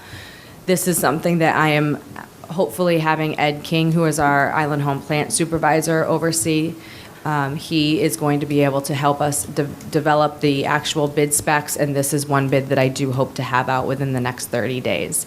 The last project is electronic medical records. It's not really a building, but it is one of the projects that we have. The reason why I bring it up is it will create some infrastructure changes to our network, so we will be recreating some of the building and wiring in that process. So the last section of this will kind of just give you a brief overview of the other areas that we're looking at with the island home. In terms of general facility maintenance, what we're currently trying to do is work to develop and implement a bunch of different areas related to a preventative maintenance plan and kind of an overall facility maintenance operational overview. So we have been working with somebody that has some strong level of expertise in this area, has already developed through the Department of Public Health a really great preventative maintenance plan. We've set up a few meetings and we're waiting for the proposal back from him. It will be a great learning process. We're doing a lot of the things as it is, it's just not properly documented, and so he'll help us tighten up that process. Unfortunately, my understanding of this is that we'll take approximately 6 to 9 months to get everything going. Once we really started diving into the areas and how to develop this plan and the new regulations that are coming out, it's a much bigger project than I even anticipated it being, but it's really great that we have somebody that might be able to step in and work one-on-one with our plant supervisor so that they can keep that on track. This is also why we hope to utilize Vertex, so that our plant supervisor was able to focus on this project alone. We also have an RFP in draft form right now. Hopefully that'll be finalized tomorrow to do an overall operational assessment of the facility. This will be all departments, not just maintenance. This will try to address our personnel levels, our overall operation, the current contracts we have. We have a lot of turnover recently in a lot of our key staff. So the goal of this is to provide some type of set operational assessment that we can get somebody in there and try and really nail down some of the areas that we might need improvement and get a good written plan on how to move forward with that. Some of this came out of looking at our quality ratings that was discussed in some of the meetings related to the New Island home. I will let you know that our 5-star rating, which at the time was quite low, a lot of that had to do with our quality measures. We are now a 4 out of 5-star facility. So we have greatly improved our quality measures since the last report came out. So we're pretty proud of that. We have a 5-star level in staffing still. So we now have a 4-star in our quality measures, and we're still only a 2-star in our health inspection. That will not change until we have another annual inspection, and that 2-star is mostly related to that unfortunate tag that we received related to the hot water incident. Any questions? No, I'm glad to see a lot of this on one piece of paper and being organized and being done. I can't imagine, it must be a lot of work. It's a little overwhelming when you look at it all at once, but you piece it out, it's not so bad. Yep, and I have a lot of help too, so that's great. It's $1 million, just the numbers here, $1.3 million, almost $1.4 million. Yeah. It's not, yeah. And I just want to thank Dave Fredericks. He's really led absolutely. this effort as a volunteer, really assisting putting a lot of the pieces together, and this is pretty impressive. And also congratulations on your quality ratings. That's wonderful. Thank you very much. Thank you. Thank you. Vineyard Wind. I want to turn this one over to Lauren, our energy coordinator. Good evening to the board members. Today we welcome Richard Andre and Eric Picard from Vineyard Power, who is on island. The last time they visited for an update was in December, so there's quite a few updates that they debriefed various island stakeholders on today. So with that, I turn it over to Richard. Thank you.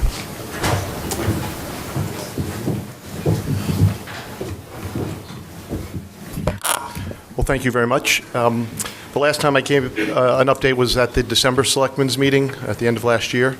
So thank you for having me back again. So I'm here to talk about a project that's going to be occurring about 14 miles south of Nantucket. It's called and Martha's Vineyard, called Vineyard Wind. A little bit of a map just to illustrate what's going on in the federal waters south of the islands. What you see there in different colors are distinct lease zones in the federal water. Starting on the furthest west in blue and brown is a lease that was acquired in 2013 by a company called Deepwater Wind. They're out of Providence, Rhode Island. As you move towards the east, in yellow, it's a lease zone held by Bay State Wind, which is a company that's headquartered in Denmark. But they've set up operations in Boston, and they now employ over 30 people in the last, since 2 years since they've come here. Continuing east is Vineyard Wind, the project I'm here to speak about. That was acquired in, same as Bay State Wind, that was acquired in January of 2015 in a competitive auction that the federal government held. And continuing east, the last two zones, green and beige, those are two unleased zones, and the federal government announced last month that they're intending to lease those zones off in 2018. So sometime next year, we'll have a situation where most likely 5 of the zones will be fully leased. Just to give an indication about the size, because you don't really catch it with the scale, but the Vineyard Wind lease zone is 170,000 acres, which is 3 times the size of Martha's Vineyard. So just to put that in perspective, and we're about in the middle. Some of the zones, as you see, going east are even larger. Those zones were oriented to the southwest, which is where the prevailing wind comes from. And they're also oriented that the zones have approximately an equal share of what they call shallow water and deeper water as you move out on the outer continental shelf. On the shallow side, water depths of about 125 feet, and going towards the southwest, water depths close to 200 feet. Current technology is kind of dictating that the zones will be developed more in the northeastern side in the shallow water and over the next 10 years, and then in the deeper water thereafter when you need different technology like floating wind platforms. So that's the federal process. You see the line that's around the coast and the islands. That's the 3-mile demarcation where federal water begins. That's kind of important to note, especially when you look at the Cape Wind project up in the corner, which is a project which is pretty much not happening now. That was right at the 3-mile zone. That was one of the reasons it was so controversial. It was right at the federal and state limit, as opposed to being 14 miles out, which is pretty much outside the view shed. They will be visible, but very small and only on very, very high pressure clear days. So that's the federal system, but as you bring the projects into shore and sell the electricity, that has to be done through a state process. And Governor Baker, in August of last year, signed legislation that requires the Massachusetts regulated utilities, primarily National Grid and Eversource, to enter into long-term contracts for offshore wind, 1,600 megawatts to be precise, which is approximately enough to power over 1 million homes in the Commonwealth. So it's a large production of renewable electricity. So just to give a sense of who is building Vineyard Wind, obviously it's an experienced team. As I said earlier, indicated earlier, but in offshore wind, almost all the roads lead to Denmark and to Copenhagen. The Danes are the world leaders in offshore wind. They've been in the business since about 1993. They control about, have built 40% of all the offshore wind projects in the world. In the case of our team, right now there's about 3 dozen people in Copenhagen. They've developed 15 offshore wind farms. And there's now the U.S. team, which Eric and I are part of, which now is about a half dozen. And through this summer, a lot of the 3 dozen Danish are starting to move over to the U.S. Vineyard Wind is headquartered in New Bedford, so it's a Massachusetts company. Eric and I are based in Vineyard Haven in Martha's Vineyard, and I'll talk a little bit about that. If I could ask a question before we go. Of course. There's a company, Copenhagen Infrastructure. Correct. Whatever it's called. Partners. Infrastructure Partners. Yes. And they acquired your predecessor company and changed the name to Vineyard Wind. Correct. And then there's a company called Avangrid Renewables. Correct. Purchased half of, or Correct. Copenhagen Partners sold off half. Correct. So I'm just trying to figure out who's the owners. Yeah. Yeah. That's and who's going to, from the operating, who's going to build it and. Right. So this team. And the other question I asked quickly was that, is it going to be 62? I read somewhere you're going to have 62 turbines. Yes, okay, that's good. So let me take the ownership issue first. So the team that I've been describing here is from Copenhagen Infrastructure Partners. Okay. They're a specialized team. That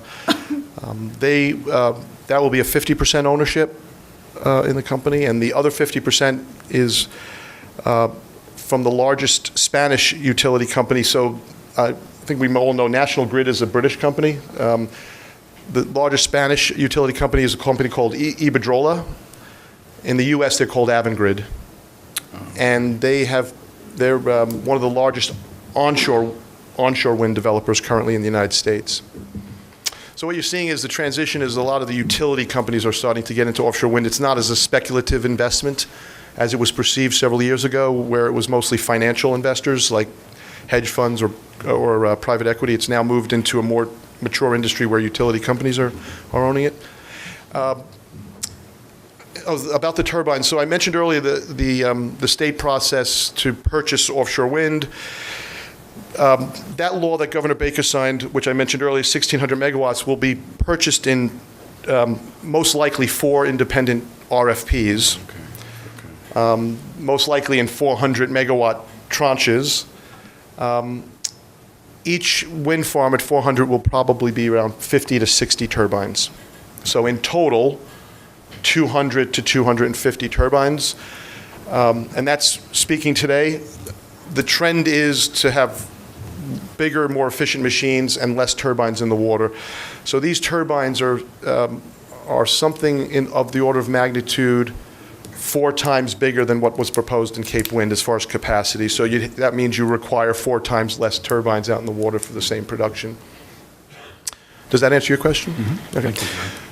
I just mentioned some of the projects that are being developed right now by this team in Germany, Scotland, the project here, Vineyard Wind, and there's one in Canada. So right now we're in the development of 4 projects. Eric and I are with Vineyard Power. We're a cooperative based on Martha's Vineyard. We partnered with Vineyard Wind in 2010. We partnered through the signing of a community benefit agreement, which in essence is an agreement by which the developer is committed to invest in the local community. One of the things that we're trying to do on Martha's Vineyard is to build an operations and maintenance facility, because these wind farms require operating and maintenance over a 25-year period.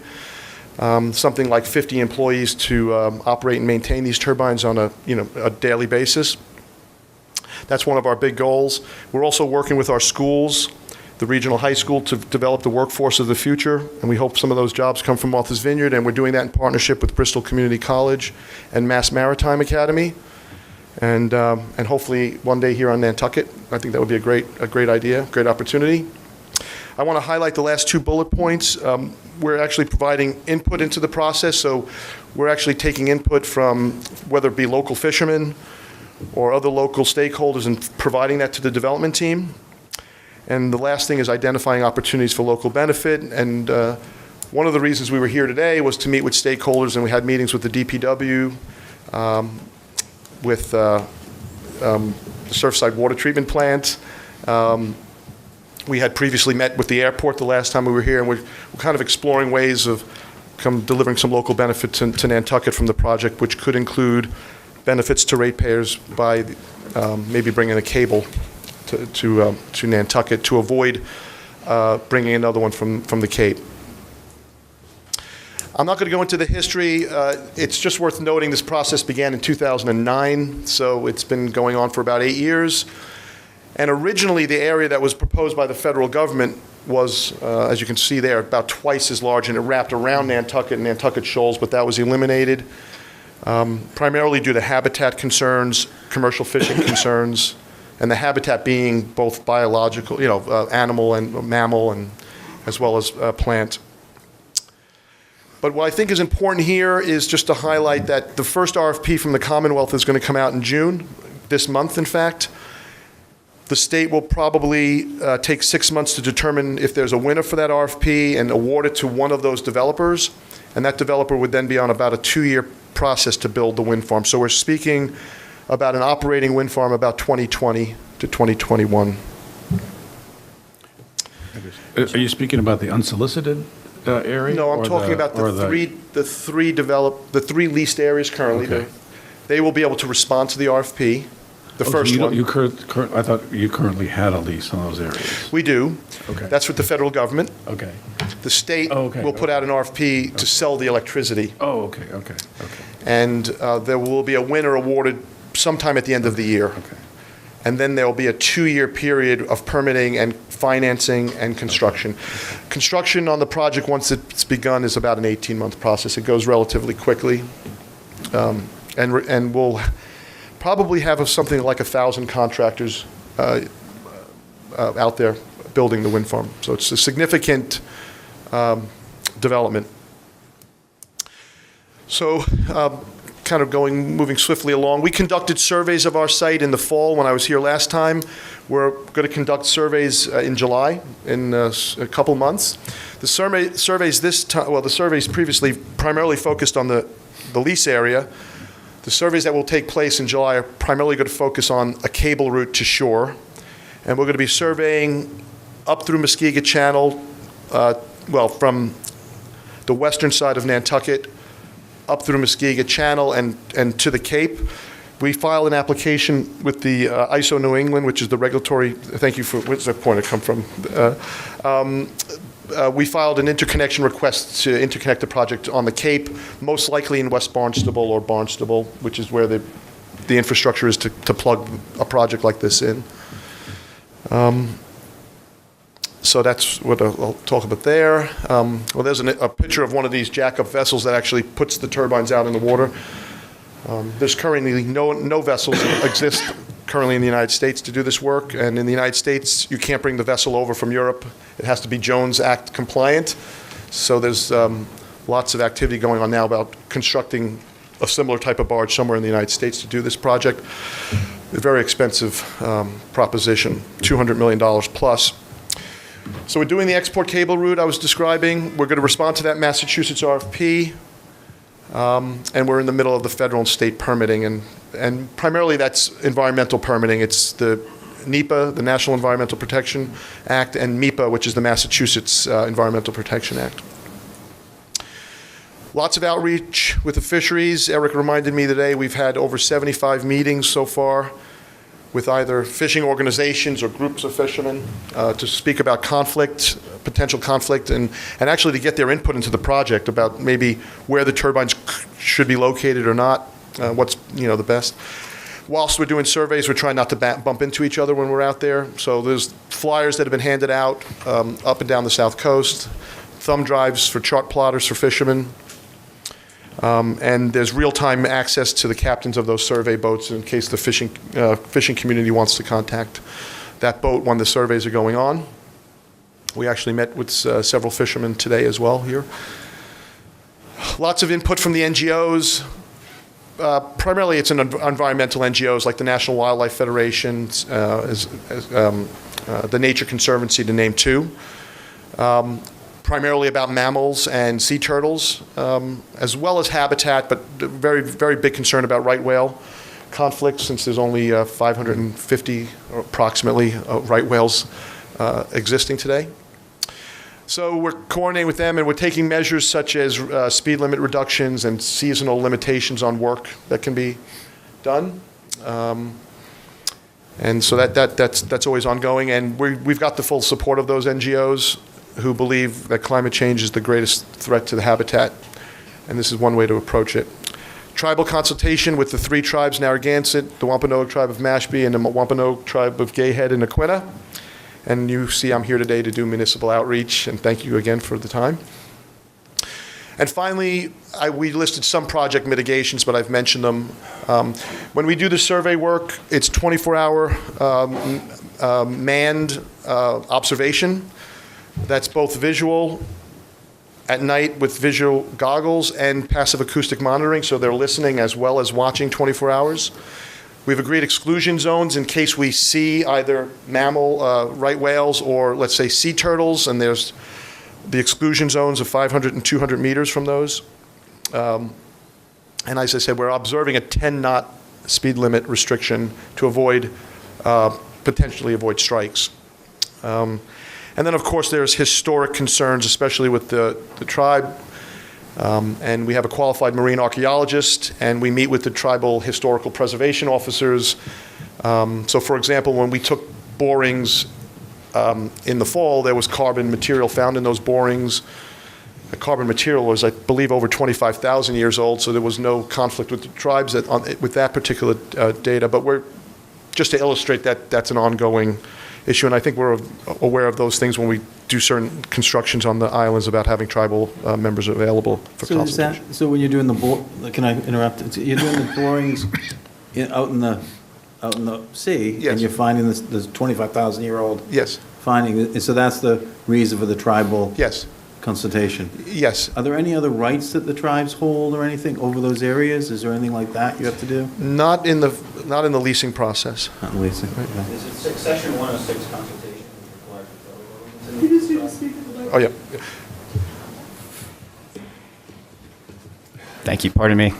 Sorry. Eric Picard with Vineyard Power. So there's a Section 106 consultation which requires the United States federal government to meet with the federal tribes as well. So this is kind of part of that act. Got you. Okay.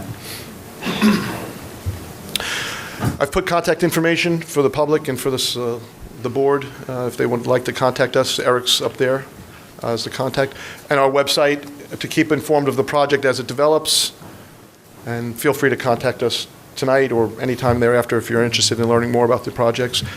I just Thank you. have just a comment. Yesterday at that Nantucket Coastal Conference, which was a great conference, the folks from Deepwater Wind gave a presentation. Correct, yes. And it's a very small, it's almost like almost like an experiment. I mean, it's a very small project, five turbines. But they went through in about 45 minutes all the different things that you're going to go through in a mega way. I mean, just the whole, the horizontal borings and the tubes and but anyway, so I don't know if that's available online for anybody, but if you want to spend a few minutes learning about how it's going to be done, it was fascinating. Thank you. The United States has its first offshore wind project, which you've just referred to, which is in state waters, not federal waters. It's in Rhode Island on the west coast of Block Island. That project went live a couple months ago. It's 5 turbines, not 50, so just to put it in perspective. A week ago, Block Island shut down its diesel-powered generator, which provided the power for the island for maybe since the turn of the last century. So that was shut down. So that was a really kind of a pilot project to demonstrate offshore wind in the United States. So that was that project. Are there projects this size in Denmark or? So I mentioned on this slide here that one of the projects that's currently built in Germany is being built is 400 megawatts. There's one now in Scotland. They're getting a little bit bigger, 600 almost, 588.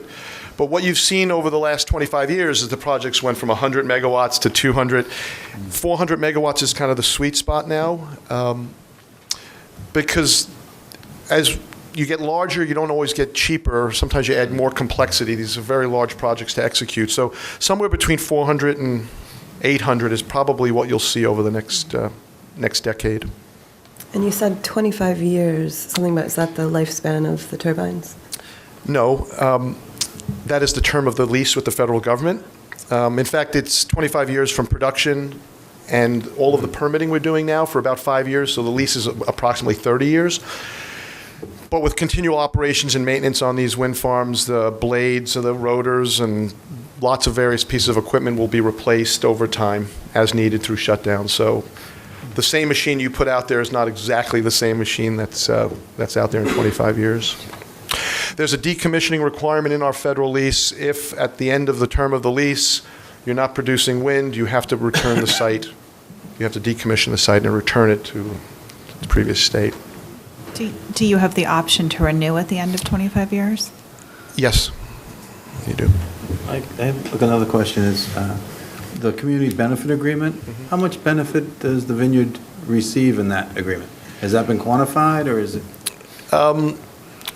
Well, it's been, it was not quantified, but I'll give you some examples. They agreed to open a project office on Martha's Vineyard, of which I'm now an employee with Eric. So they have a presence. The operations and maintenance facility would be about a $10 million investment in Vineyard Haven, and it would provide 50 year-round, well-paid jobs on Martha's Vineyard. And there will be other benefits to come. I mentioned, let's say, the educational component about trying to identify the workforce of the future, but and they also gave us a chance to input into the project. And what I'm really kind of happy about is how we're kind of sharing that now with Nantucket and getting this island a chance to participate in some of that as well. Will some of it be, is there any benefit to the ratepayers on the vineyard if this works? Is there anything? There isn't right now because there's not a piece of legislation that would enable that, because the legislation that Governor Baker signed was for the utility companies to put out these RFP. But Vineyard Power introduced a piece of legislation during the last session to allow municipalities to enter into these contracts on behalf of their residents. Right. It's called community empowerment. So just to give an example, Nantucket would be able to vote, if this bill passed, would be able to vote at a town meeting to enter into a contract with an offshore wind developer, and that could provide benefits to Nantucket, like ratepayers, as far as maybe them looking after Nantucket because you're living near the project. That's an example. And it's sponsored by Senator Sear. Thank you very much. That was filed by Senator Sear, our state senator. Okay. Any other questions? Thank you for coming. You're so welcome. Thank you so much.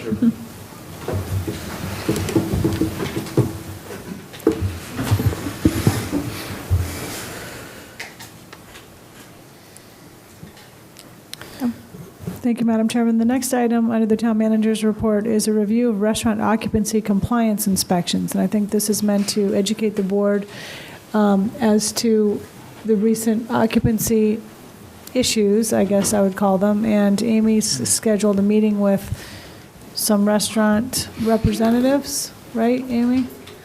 Yes, sorry, I was looking for the clicker. Do you need this thing? Oh, Libby's. The meeting that is scheduled is next Tuesday, is it? That's correct. So we are preparing for a meeting on Tuesday, the 13th, at 10 a.m. in this room. I've sent out a meeting request to all the restaurants for this. We're going to discuss, obviously, the main topic of conversation is going to be discussing occupancy numbers and what goes into those numbers and the process that they need to follow to adjust the numbers for their restaurants. And also discussing the usual compliance issues and things at this times of year, the compliance checks and things of that sort. So that's on Tuesday. What we wanted to do is just kind of give a quick overview. You know, you had some questions about how we got here and what goes into these numbers, so you can understand that better, what we're going to be presenting to them. And we do have experts here from building and health if you have specific questions. But I wanted to just start quickly and do a little bit of quick history of how we got here. One question being, why is occupancy a new issue? Obviously, it's not necessarily a new issue. We don't have that in our packet. No. I was just asked to speak on this. Turnarounds. Yeah, absolutely. And a lot of this is going to be coming from me explaining this. I just wanted to give you a quick overview of how we got here and why this has become a highlighted issue. Being a new issue, no, obviously inspections have been going on. These numbers have existed for quite a while on a lot of these buildings. I think it started probably a couple years ago when I came into this job and we started looking at what the requirements are per the fire code and per Alcoholic Beverage and Control Commission. When we issue licenses per the law, we are to have in our possession a valid certificate of inspection from the fire and building departments. At the time, they were just getting sign-offs and that sort of thing. We started to find that there were several restaurants that had been going for quite a while without proper inspections, one almost a year. Not only is that a life safety issue, but the town's liability is quite exposed in that we're not supposed to be issuing licenses in those cases. I think that's where this really started to happen, where we started to require actually seeing their certificate of inspection when they came for renewals, and their health department certificates. A lot of restaurants did not have those available or weren't familiar with those numbers, so they weren't really paying attention to those numbers. They started to become more apparent when we started adding them to the licenses, which we have done in the past year. As I have one example here, and this is one of our 3 nightclubs, including the occupancy on there and what happens in that case.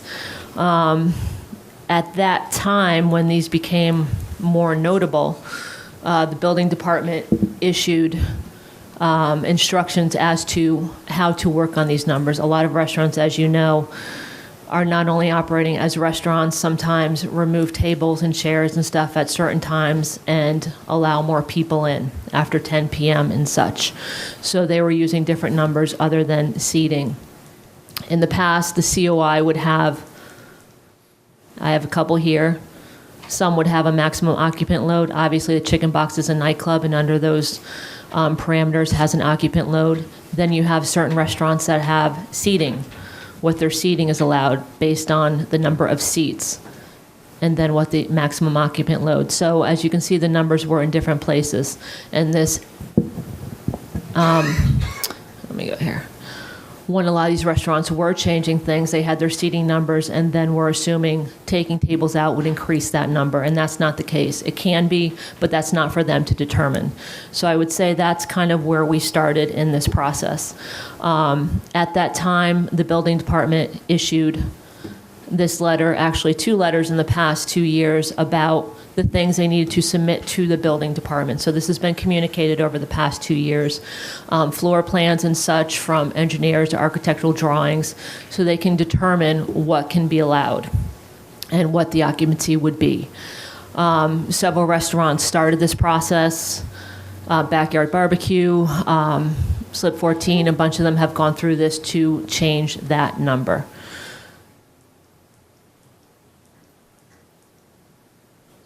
I'm going to go into what their numbers is here. So we'll have them discuss kind of what goes into this occupancy number in a minute. As you know, during stroll weekend, we had some inspections. At the time, the restaurants were noticed about what possible sanctions would happen per the fire code. Those sanctions are warning the first time within 12 months. A second violation of 20% or more over would be a $10,000 fine, and the third can be adding a sprinkler system to the building. And that's where a lot of this kind of came to a head.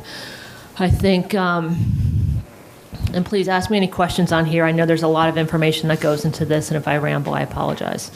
At that point, I think we determined as well that we can make some adjustment to how these inspections were conducted, that nothing should be disruptive to the restaurants at all, that we should be communicating better to them as far as what this process is to work on these numbers, and to what the process is were there to be sanctions or violations.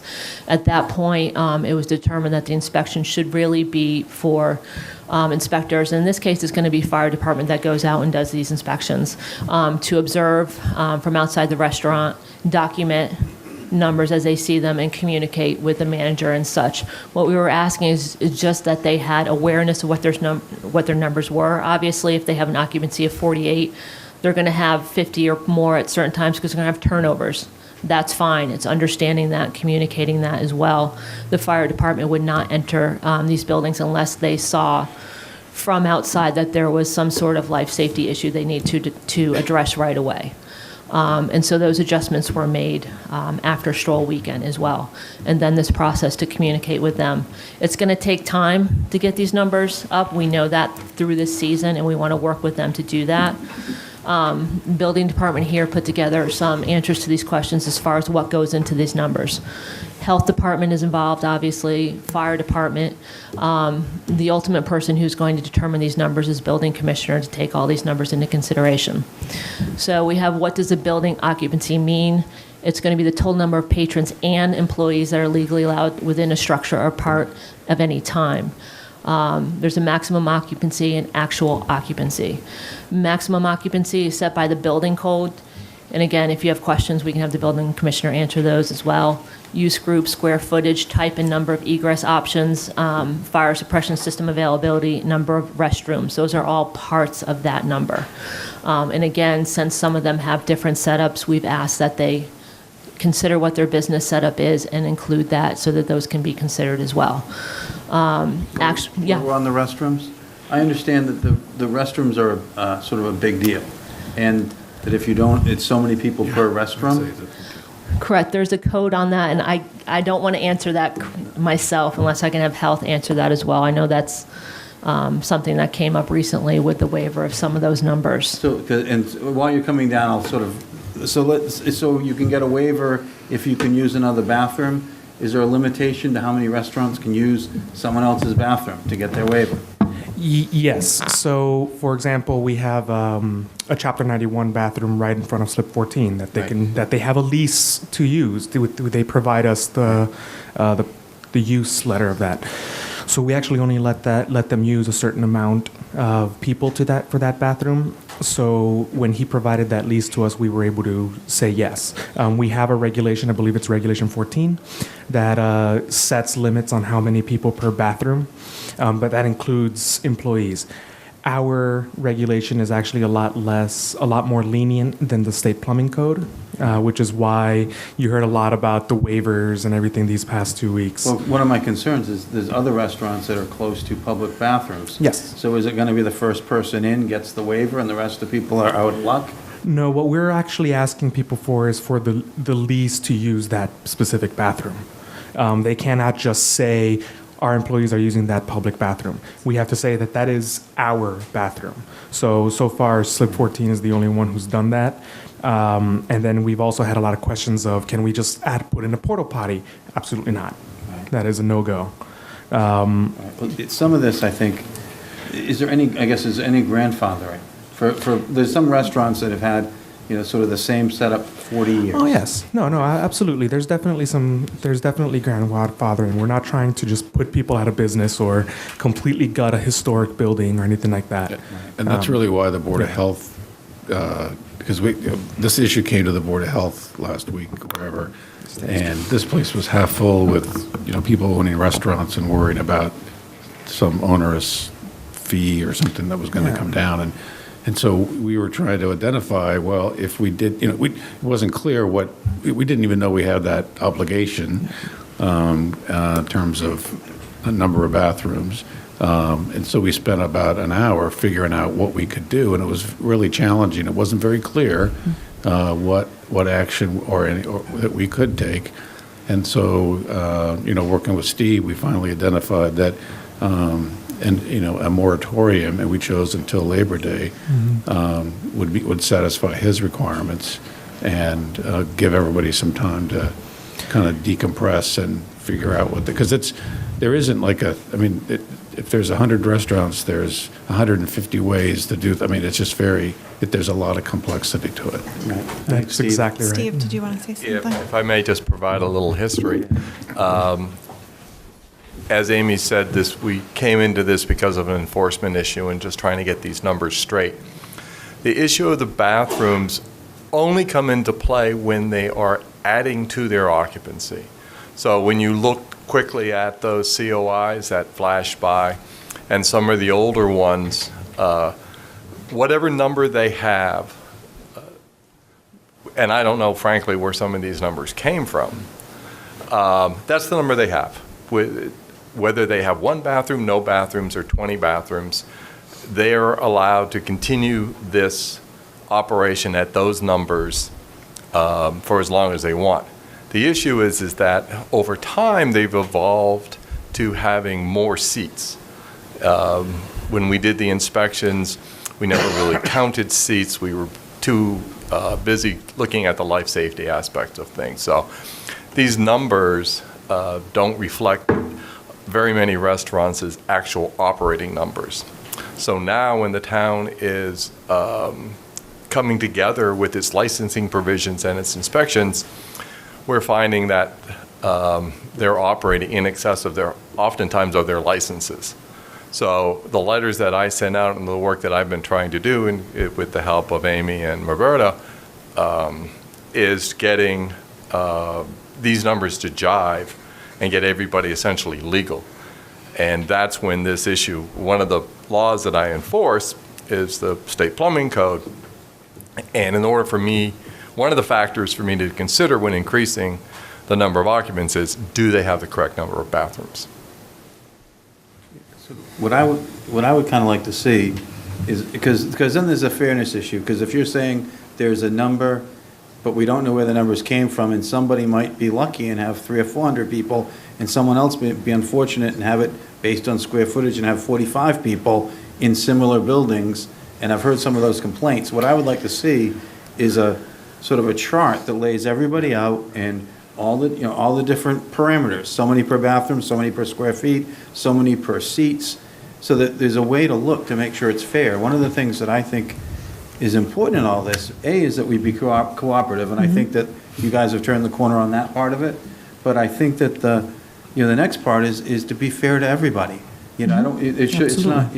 And I'd like to see that some sort of spreadsheet that lays out what the rules are, so everyone knows what the rules are. I think it's, from everyone I've talked to, and a lot of people have called me, the rules aren't real clear, and what they're trying to follow isn't real clear, and it's tough. Yeah, and there are people who, maybe their COI has their number of seats, and maybe they've always had 40 seats, but they've always had a bar area where there's another 20 people standing, and that's how they've always operated, maybe for 30 years. And another 10 employees. And and they never thought to change it because that jived with their number of seats. There's got to be some mechanism to keep them operating as they were. That's obviously not in non-compliance with fire safety, which is a huge concern. But there's just got to be some way to be fair. And also, we're getting complaints that it costs people, thousands and thousands of dollars to go through this process. And there's got to be a friendlier way to do that. Absolutely. And one of the things is that what got a lot of the spotlight this time was the bathrooms. But that's not the only thing that factors into a lot of this here.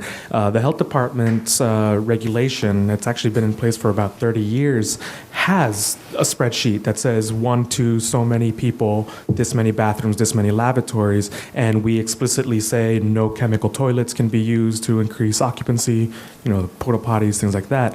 So there is a spreadsheet and there's things like that. This is just one of the intersections that hits this. It's a very multifaceted process that Steve and But then the health spreadsheet should have all of it.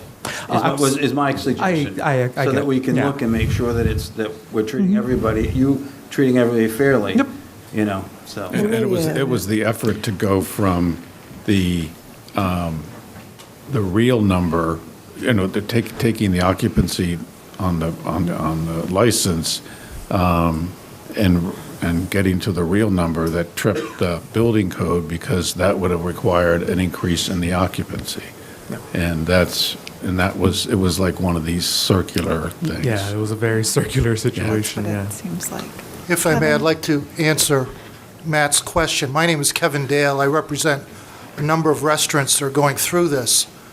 The fundamental problem is the certificates of inspection have erroneous information on them. Some have seats, some have occupants. It seems to me that every certificate of inspection should be looked at and revised to reflect the occupancy load of the particular establishment based on the building code. There is a formula in the building code, 780 CMR 104.1, that sets out a table based on square footage that determines how many occupants can be in a building. 15 square feet for tables and chairs, 7 square feet for chairs without tables, 5 feet for standing room.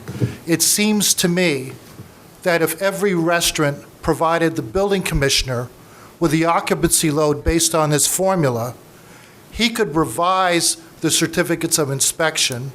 There would not be any, for most of these restaurants, no increase in occupancy, because using the COIs to determine what the baseline is doesn't work. And if a restaurant wants to go above the occupancy load as defined by the building code, then some of these things would come into play. The other thing I want to point out, and maybe it's hard to explain, I think, is, as I understand it, the state plumbing code defines how many bathrooms and how many occupants. If you have 2 bathrooms with a toilet in each, you're limited to 60. And that's what the restaurants were facing. The restaurants that had 2 bathrooms were facing a limitation of 60, and that's why they went to the Board of Health last week to get a variance so they could have 99 instead of 60 under the local plumbing code.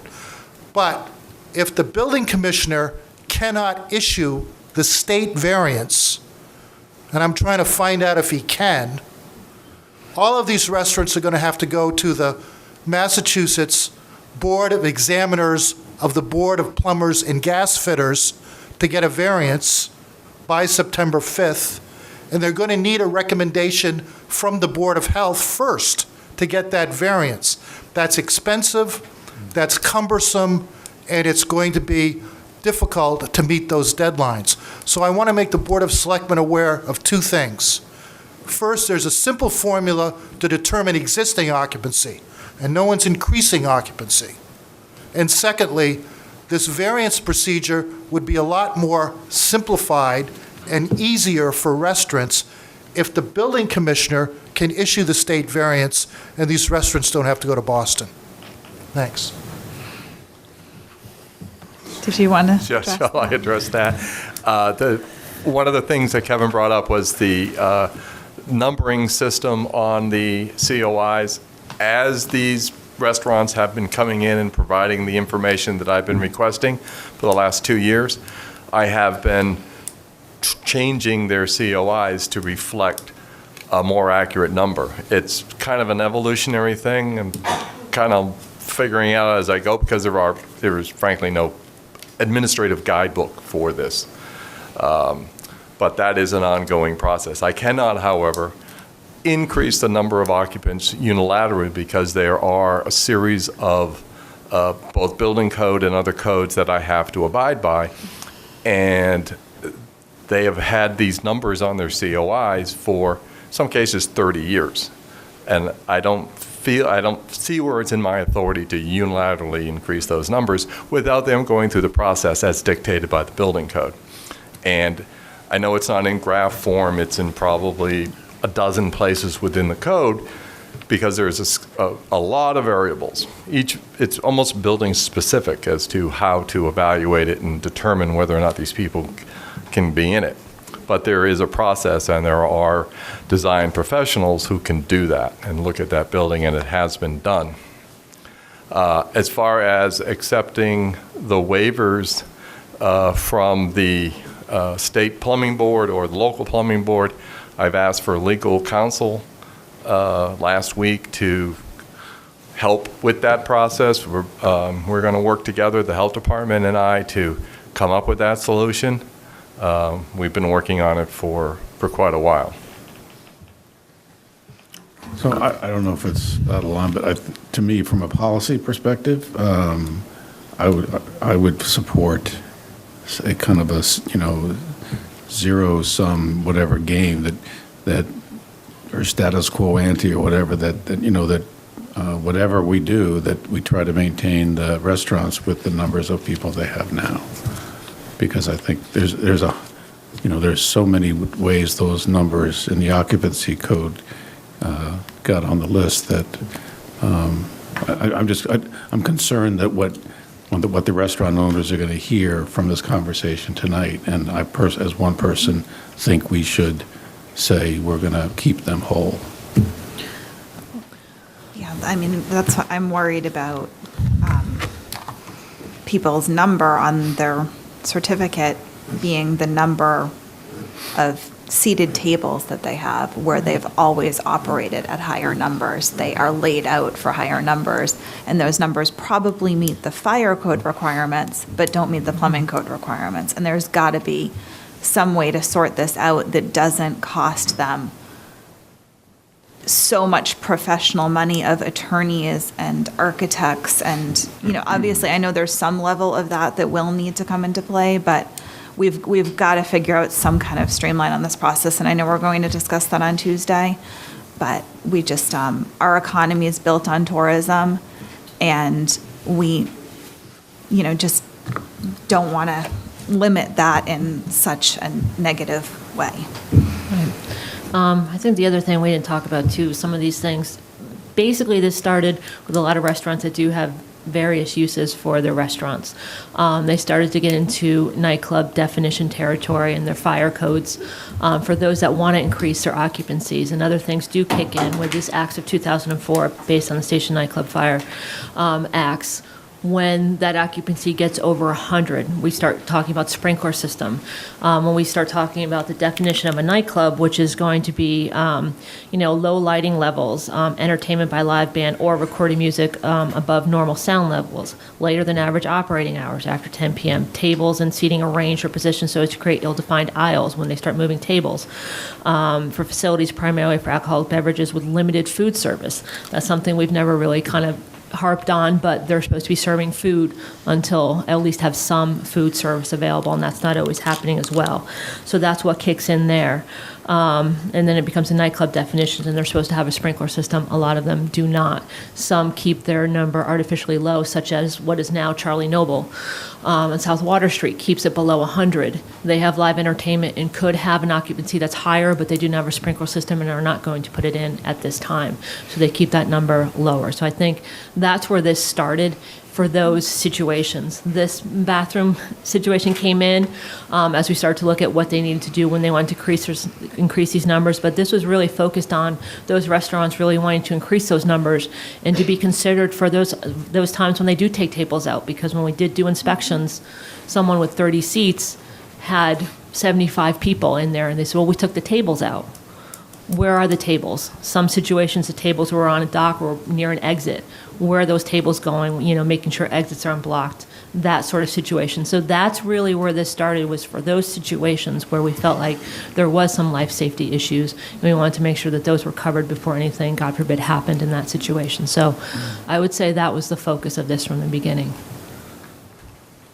I think sometimes things have unforeseen consequences. Like life safety is, in my opinion, is one thing, right. But then sort of if it morphs into something else, which is I think where this is, and that's why I keep going back to, I know it's per, everyone's a little different, et cetera, but each rule you could put a number to each person, because as someone who's going out to do the to do the inspections. Right. How do you know all the different things they're going to do that they're bound by if you don't have it on a Right. piece of paper?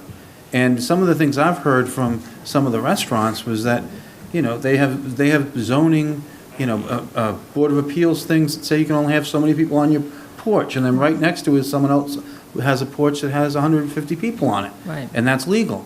Well, it's sort of, in my mind, I go, how can it be legal for one person to have the same size thing and have 14 people and someone have 100?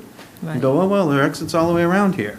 So Right. I just think that if it's going to be, if we're going to enforce it, and if you're going to get buy-in from all the different restaurants, A, it's got to be cooperative, and B, it's got to be fair. It's got to be Correct. something that, everyone understands Yeah. what the rules that they're playing under are. Right. And until that, that's my take on it, but. Right. I think we agree, and I think our main goal is to do this throughout this year and get these numbers correct. There were situations in the past year where it seemed like it was on top of them, and I apologize if that came across that way. It's going to take time, and we just want to have what their business operation is, lay that out, and work with them to get there. So I think that's where we are with that as well. From a policy perspective, I think one of the big things that we have to, as a board or as a town, have to determine is the whole nightclub thing. And I think that is, the more I've talked to people, the more I realize that seems to be the sticking point. Yes. And and how do we, maybe we take care of that under entertainment licenses. I'm not sure. Maybe we have a different charge for that, or maybe there's a different way to do that. Maybe there's a more rigorous, application process. I'm not sure, but that seems to be where we get most of our complaints. Yes. Is when they morph into nightclubs. And I'm not saying we shouldn't do that, but it shouldn't be the expense of, the experience for everyone else. Correct, and I agree, and like I said, I think that's where we started. And I think we need entertainment policy, and that's what we're working on and working towards, so it's consistent across the board for that. And it is where it comes in. Loud music, people are impaired, drinking, that sort of thing, ill-defined aisles, exits, that sort of thing. And that's kind of where this started. And I think that's where it needs to go. Steve? Part of my request in my second occupancy letter, and what I've been telling people is that if you provide us with a plan for that situation where at 10 o'clock you push your tables and chairs aside, and you show me where you're going to put them, and you show me how many occupants you have, then within, after evaluation, you can have those numbers. So there is a mechanism to do just about everything. it is complicated.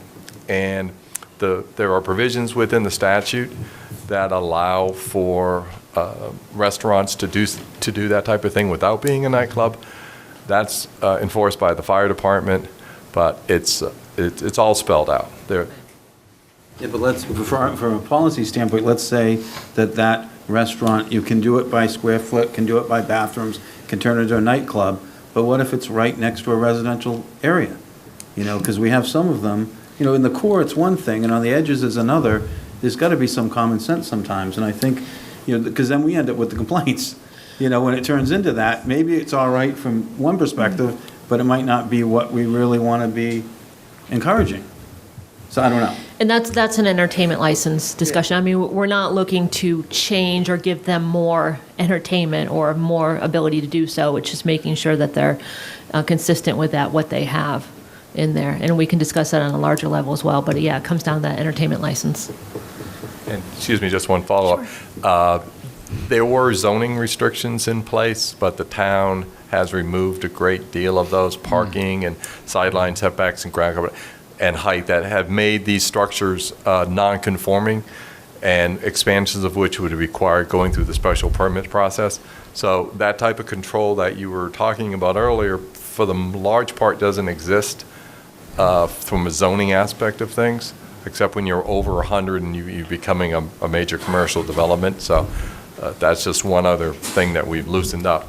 Right. And what's happened, what I see is, I think there's sort of two sets of restaurant owners, almost, maybe three, but there's the people who have been there for 25, 30, 40 years, there's a whole new set. And I think a lot of the people are looking at, that have come to me, are looking at it and saying, well, look, everything's allowed down here now, we can do whatever we want. And I'm like, well, really, you can't. It doesn't make sense in certain areas. Right. And so that would have to, now that it's not a zoning issue, you know, it's been, you know, what's the word for it? It's been cleaned up. Yeah. Now that it's been cleaned up, it becomes our issue. So. Bobby, come on up. I'm glad I'm on this side of the aisle. Just one point, Matt, what you said.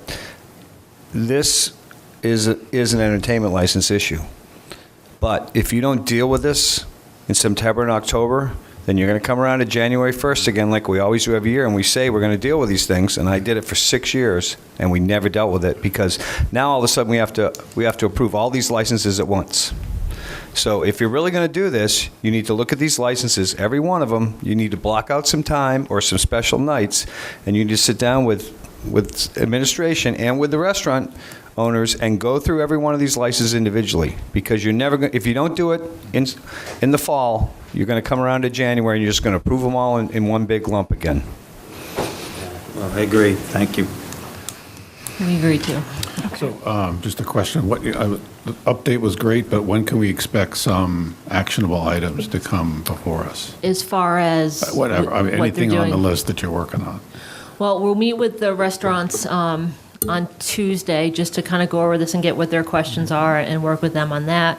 I mean, it's an ongoing process throughout the season. It's going to take, all year to do that, all season, for them to lay out kind of what they want to do, get the plans together, and just know what they need to put together. But just so we don't get into the trap that Bobby just outlined, which is easy for us to do, we need an early reminder Yes. of what, things that you are thinking about, and the Like restaurant entertainment people- licenses and such. Yeah, all those things. Right, so I think we are targeting doing this in September and such, as far as liquor and entertainment licenses and updates in that. And I think as we go through doing this and getting the building codes up to code and these numbers together, that the entertainment licenses start going into similar how you code a business. B or A, whatever it is, there's 5 levels of entertainment, whether it's background music, acoustic, and define it better, because they are all over the board. And I think you can let people have what they have and define it better and put them in categories so that they're consistent with what building they have and what setup they have. And we have that outlined, and we're ready to go with that. So we can certainly do that this fall when we take a look at the licenses. They start to renew in November, so I think that would be our target. I am planning on attending the meeting on Tuesday. I think Jason might be as well. I might try, yeah. Okay. So let's make sure it's posted for a quorum of us to be there. And I would like to talk about this again early fall. Yeah. Or even sooner if we're going to do a policy. Well, we can Yeah. talk about Yeah. that later. Okay. Thank you all. Thank you.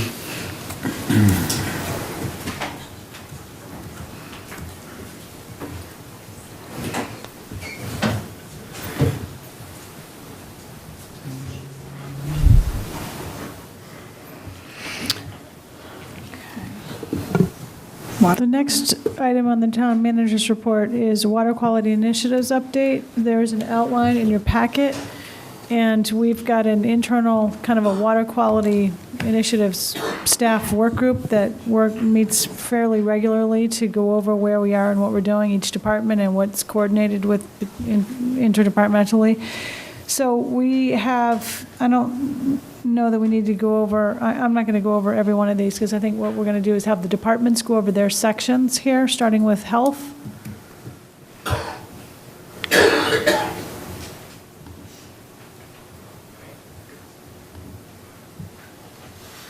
Okay, so the first three are Health Department.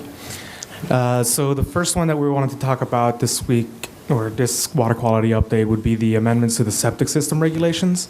In February of this year, we did pass a septic system IA regulation that mirrors the Nantucket Harbor watershed regulation for Nantucket. However, we are holding off on the implementation of that regulation until July 1st of 2019, in case sewer does get voted in and that whole situation changes. So if the sewer does get voted in, this regulation becomes null and void.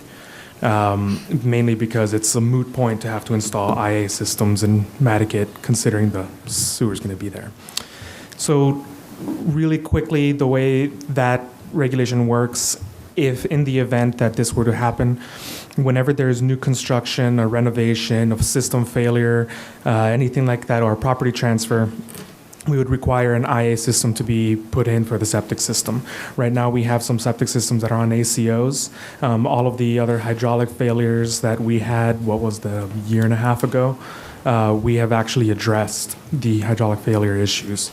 So the good news is, as far as non-compliance in Nantucket, there is none anymore. We've caught up, and we've gone from about 111 systems that were in technical or hydraulic failure to 0 non-compliance. So that's something I really want to emphasize here, that we've been working, Artel, and Kathy, they all deserve major credit here. The office has done a tremendous work in tracking down septic to sewer people and tracking down the non-compliant systems in both Nantucket, Shimo, Harbor Watershed. So we are down to 0 non-compliance in this main area and in Nantucket Harbor Watershed. The second one was that in February we submitted a well regulation that requires well testing. We do realize that the logistics of it is a little rough. So one of the things that we're looking into, what we're doing internally, is we're creating a systematic process on how we're going to notify all the people in the regulated areas that have wells, mainly just to not overload the Barnstable County Laboratory, but also not to overload ourselves and not to just become too onerous. We're not trying to fine people. We're not trying to just beat people over with a regulatory hammer. What we're really just trying to do is gather the data. One of the things that we noticed when we were doing our audits of our files is that we don't have data to track what is in the drinking waters of private water wells. The private water wells were actually deemed as a area of public health regulatory authority by the Supreme Court based on a lawsuit for a identical regulation that was passed in New Jersey. So one of the things that we were looking at is, under the auspices of that, we just kind of want to at least take a look. We're hearing murmurs of cancer rates and herbicides and pesticides and all these things that are getting into our groundwater, but there's no data to back up for or against that argument. So we're trying to get this so that we can track information, track what's in our water system, and then make a decision years down the line about what it is that we actually have to do. If there's no data, it doesn't exist. So it's just one of those things that we're looking to move forward. The third, we gave a presentation about this back in, I believe it was April. And then the third one is the beach water quality testing. So every year, once the beach is open, we are required to do weekly tests of the water, both for bacterial testing and other issues in case they come up. So that's about to start in a few weeks. Once we start taking that first test, we'll be able to open the beaches. All the lifeguarded beaches get tested on a weekly basis. This year, the Sconset Beach was actually granted a variance to only test once a month because we haven't had a single bacterial exceedance in 3 years at Sconset Beach. So the state was able to grant us a variance to only test that once a month. Hopefully, we're looking to get a similar variance maybe next year for like Dionis Beach and Surfside. Unfortunately, Surfside and Cisco did have a, exceedance 2 years ago. So we have to wait another year for those two beaches. Well, everything's up and running. We're moving forward. We've been Jeff is probably going to pick up right now on the fertilizer, but we've been stepping up enforcement on fertilizer, and I'll turn it over to Jeff for that. One quick question before you Yes, sir. go. You first. Yeah, you're saying if a sewer is voted, is the Board of Health planning to put forth a, sewer for Nantucket again and champion that, or, has there been any discussion of doing that? We haven't had a discussion about that as the Board of Health. Right. It's been more of a discussion internally as staff and administration. It was my impression that it would be the Board of Selectmen that was going to bring it That's why I was hoping it would be you. but it's definitely a conversation that we can have. Well, that's a conversation we need to have. Yes, sir. Or the community needs to have, because, it's the 2019 is going to be here before you know it. Yes. Yeah, if you want us to put it forth again, we need to start talking about it. We'll have that discussion. It's later on here. So, there we go. Roberto, just one quick question. Number 2, how many wells roughly are you looking to test, and what's the time frame? So that's the fun number. That's one of the reasons why we are kind of looking into the systematic process. There are close to 9,500 wells on the island. So what we're doing is breaking up the island into specific blocks that we're going to be notifying, and I actually have a staff member this summer catching all the information of everyone who is on a well, collating the spreadsheet so that we can do systematic mailings and systematic notifications, so that nobody gets one large mailing and then we get 300 bottles in that Tuesday. So we're going to do systematic testing. It's going to take the better part of this next year while we notify that first section of the people who are outside of the watershed district. And then the year after that, we're doing systematic notifications of the people who are in watershed districts. So we're able to just hit a couple thousand every year. The question was asked for the people watching at home, that the cost to the homeowners is actually $50. It's $45 to the Barnstable County Laboratory, $5 to the town of Nantucket to cover the shipping. The bottles, the question was asked, that how much are the bottles? They are located at all the island pharmacies. They're about, depending on the one that you go to, it's between $3 and $5 for the bottle. So $55 plus the time to fill the bottle. And this has to be shipped off island, right? And it has to be shipped off island. The sample is only good, the bottles that we use, the Barnstable County Lab lets us use, the samples are only good for 6 hours. So they have to be done the day of the water test.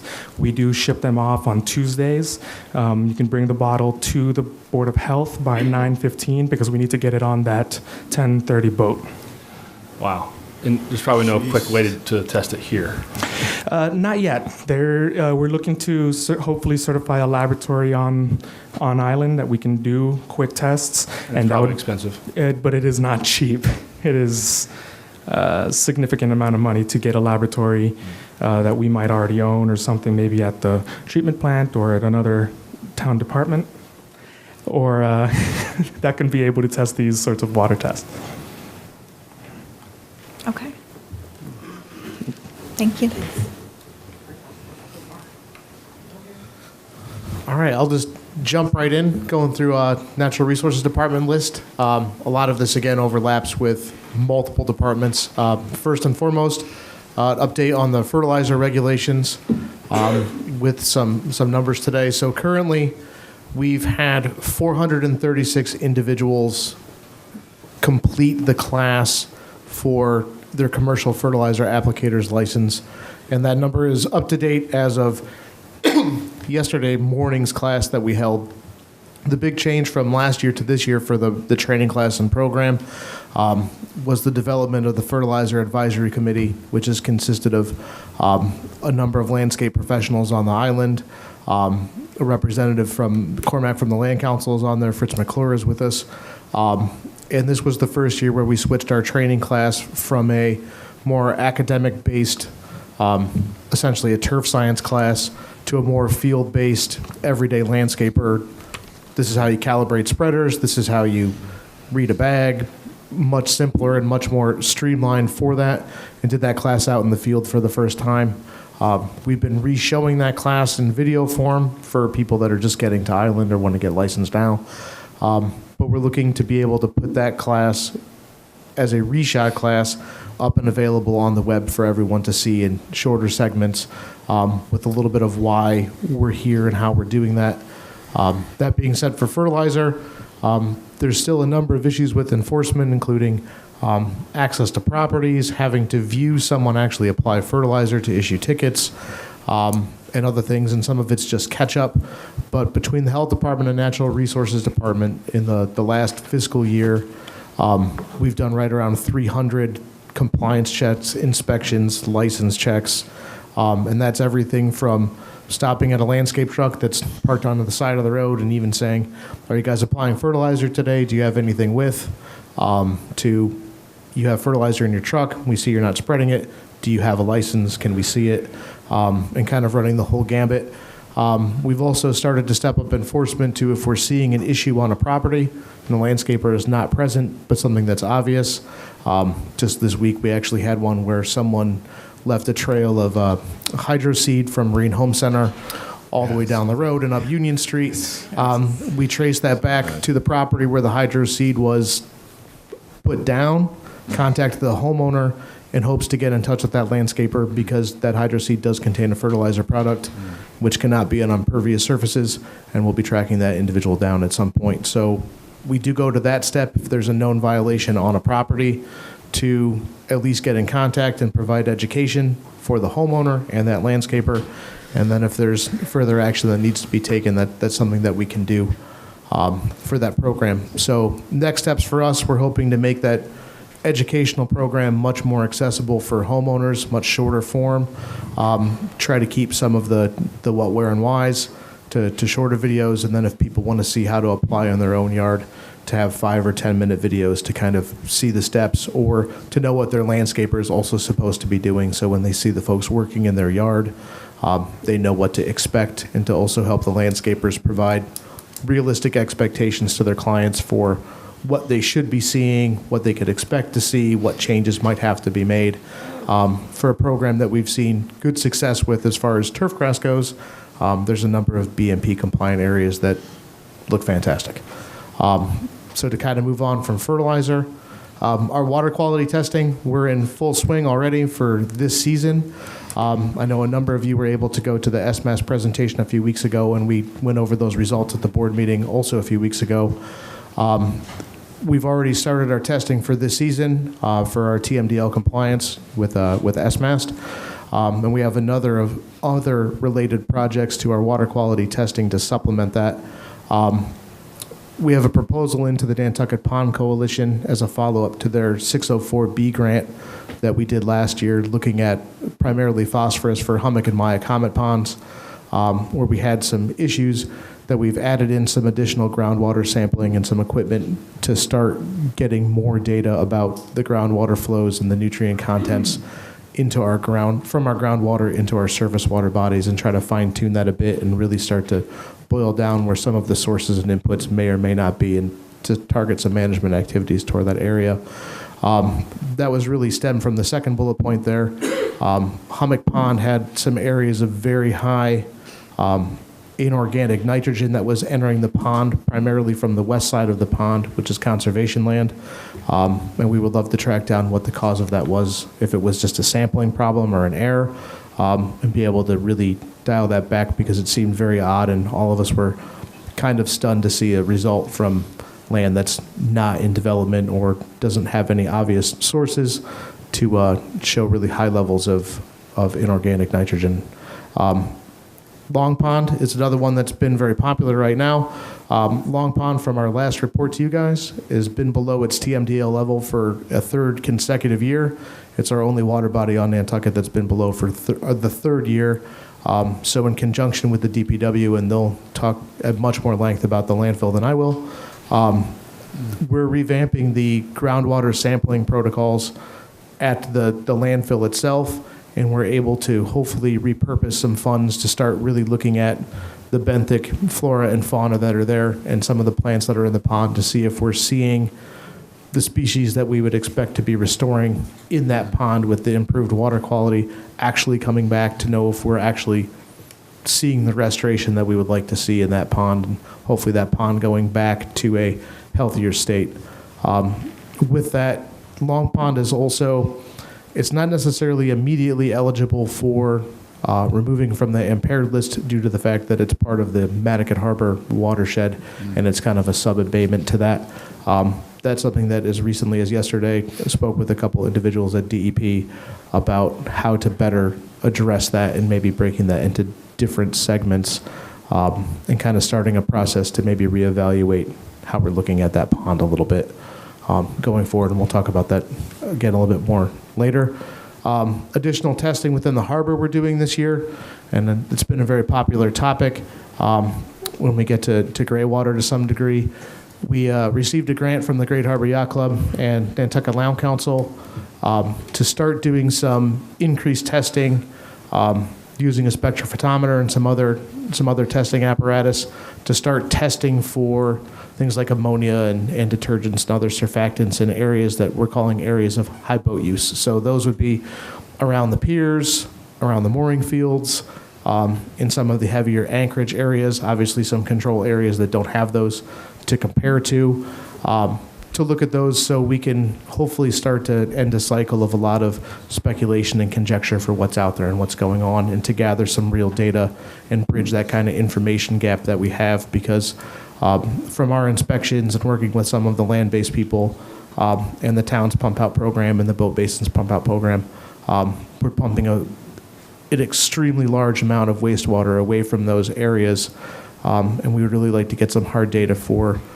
what's left to look at, because in our opinion, those facilities are doing a pretty exemplary job at managing their wastewater and kind of getting a better handle on those areas. The second area we're going to be looking at in kind of a similar increase, and we've been working with the conservation a lot about management practices for the windswept bogs area, which contribute to Pulpus Harbor, about managing their flows better and managing some of the nutrient inputs from the bogs, and doing some additional testing with them to continue to refine their management and holding times for water within some of their wetland systems that are there, to hopefully get some more natural uptake that's not making it to the harbor, it's going up in the wetlands that are those areas. We'll get to the third one there with the Nantucket Ditch and Long Pond culverts when we talk about the Nantucket Water Quality Improvement Study, so I'll skip that really briefly. Number 4, the green crab removal reduction. We actually have something new that came in this week in regards to green crabs. We've kind of excited that the Land Council and Mariah Mitchell are doing kind of a proof of concept project this year on surveying green crabs to assess the population that's there, and to work on some trapping methods. We're kind of providing some assistance as far as boat work and some expertise in that area to get there and to start getting a handle on that population.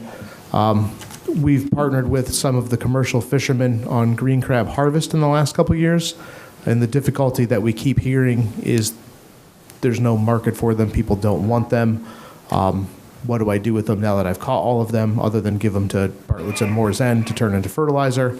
So one of the other projects that we're working on is we happen to have a spare exterior tank out at the Brand Point Hatchery right now, and we've partnered up with Sustainable Nantucket and a couple of the local fishermen, and we're going to try to do, because the one interest we've had for green crabs from some of the restaurants is for soft shell green crab, is we're going to do a little experiment in trying to trigger green crabs to shed and essentially become soft shell crabs, using water temperatures and those things to see if there's a way that we can hold them and force them to do it, that if we're able to go and trap them, we can make them much more marketable and much more desirable, and then they're much easier to get rid of. That one just is kind of underdeveloped this week, so I apologize for not being on the list. Number 5, the eelgrass survey. You guys probably remember, for those who were on the board, we did a comprehensive eelgrass mapping of all of the harbors for Nantucket, Nantucket Harbor, and Tuckernuck in 2015. We worked with Charlie Costello from Mass DEP with his consultation and another grant from the Land Council and Great Harbor Yacht Club.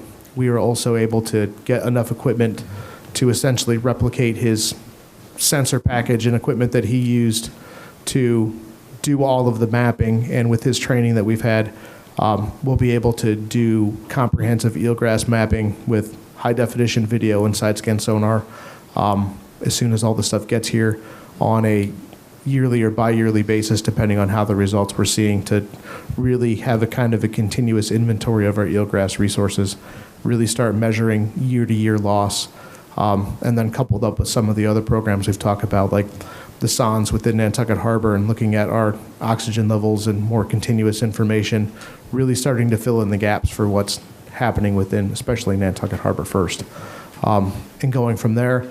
And then last but not least, that I completely forgot that I left off the list, we just finished installing the early stages of the constructed oyster reef within Schimmel Pond. We've put out our first load of oysters on the shell from the shell recycling program just today, and we'll be continuing to put that, and we do water quality monitoring to see what kind of benefits that we get over time from hopefully increased populations of oysters in kind of localized areas. And we also are doing some of that testing up near the aquaculture leases up in the head of the harbor to see if we're getting any benefits from those guys that are up there with their thousands and thousands of oysters. So with that, I'll take any questions, but that's kind of a quick rundown on what we have going on. It seems like a lot, but it's kind of all overlaps nicely. I have one question. Have you guys done ammonia bacteria detergent testing in the harbor previously, or no? No, this is our first round at this. Some of this is why we are looking at some control areas too. It's a lot of stories and a lot of speculations, and we know that activities in the past have contributed some of these things to really start to see what we really have and kind of get a handle on it, and be able to develop a real sampling protocol from there when we know exactly what constituents we're going to be looking for. Okay, I think that's great. All right, moving on to Public Works and some stormwater management. Certainly, there's lots of overlap between departments, including the catch basin marking program, currently through Natural Resources. Monitoring outfall pipes, again, with Land Council and Resources, including wet weather and dry weather testing. And that will include, as you mentioned, Matt, some looking for detergents and those sort of illicit discharges showing up in various locations that they should not be. We're at DPW working to develop a comprehensive stormwater management plan, which ultimately will start to identify, mapping challenges, and then study and analyze the systems that we're looking to improve. Spending about 33% in each category of studying, designing, and constructing improvements. A few of them you've seen in the past along the harbor. Right now, there's Consu Springs that's underway. We're still waiting on a few permits to be able to move that forward. We have another project that's we'd like to get going again, which is looking at the municipal lot at Washington Street, including all the drainage systems that are tributary there along that stretch of Washington Street and the discharge behind Marine. We're doing other various stormwater improvements around the island, including F Street and Ames Avenue out with the Madigan folks. And with all the rain, certainly we've had our share of challenges over the last few weeks, including one on India Street today with a collapse in the street associated with a stormwater drain. So beyond that, we have some really good, interesting information regarding the landfill. We've worked together since I've been here directly with Waste Options to take some direct action out on some of their exposed areas and slopes. They've started to hydroseed these areas to help stabilize what they have stockpiled, as well as installing silt fence around their entire perimeter. They're working to, they have made some improvements, but looking to finalize and really shore up the berm for the final settling pond that discharges stormwater into the adjacent wetland system. Beyond that, we've been working with our consultant who does annual groundwater quality monitoring of the landfill to essentially identify specific tests that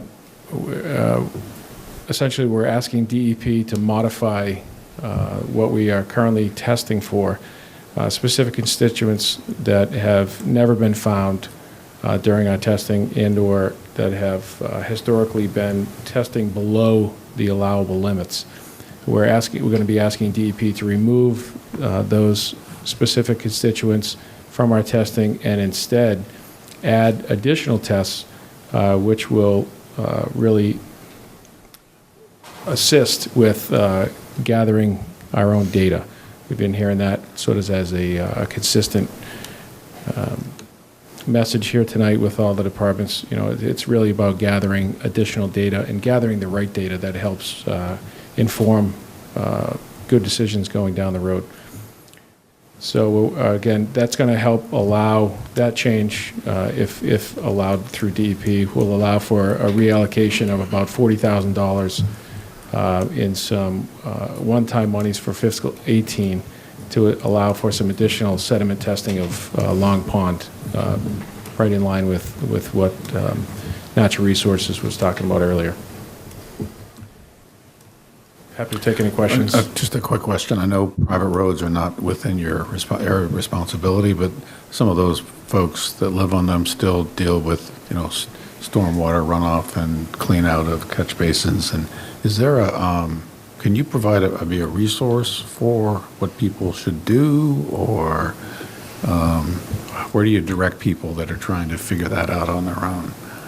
Or where does one direct? Sure. There's been lots of recent, I think most specifically because of the rain that we've had. It's been a very wet spring, obviously. So there's been lots of discussions among various departments about, and from outside sources about how to handle this sort of thing. Right now, I would say folks need to be reaching out to either engineers, contractors, someone to be able to handle that directly. But there's been some certainly larger discussions about public-private Good. I'm glad involvement you're in the future. thinking about it. Thank you. Yeah, and under the development of the stormwater management plan, the stronger regulations, will those apply to public and private properties, or when you say stronger regulations? Sure. So that's generally dealing with people that are tying into to the municipal system. Okay. Yeah. And the development of stormwater management plan, has that been started, or is that far in the future or near in the future? Well, I can tell you that there's lots of records to go through. So I will tell you that I don't know. We're working to dig through lots of records.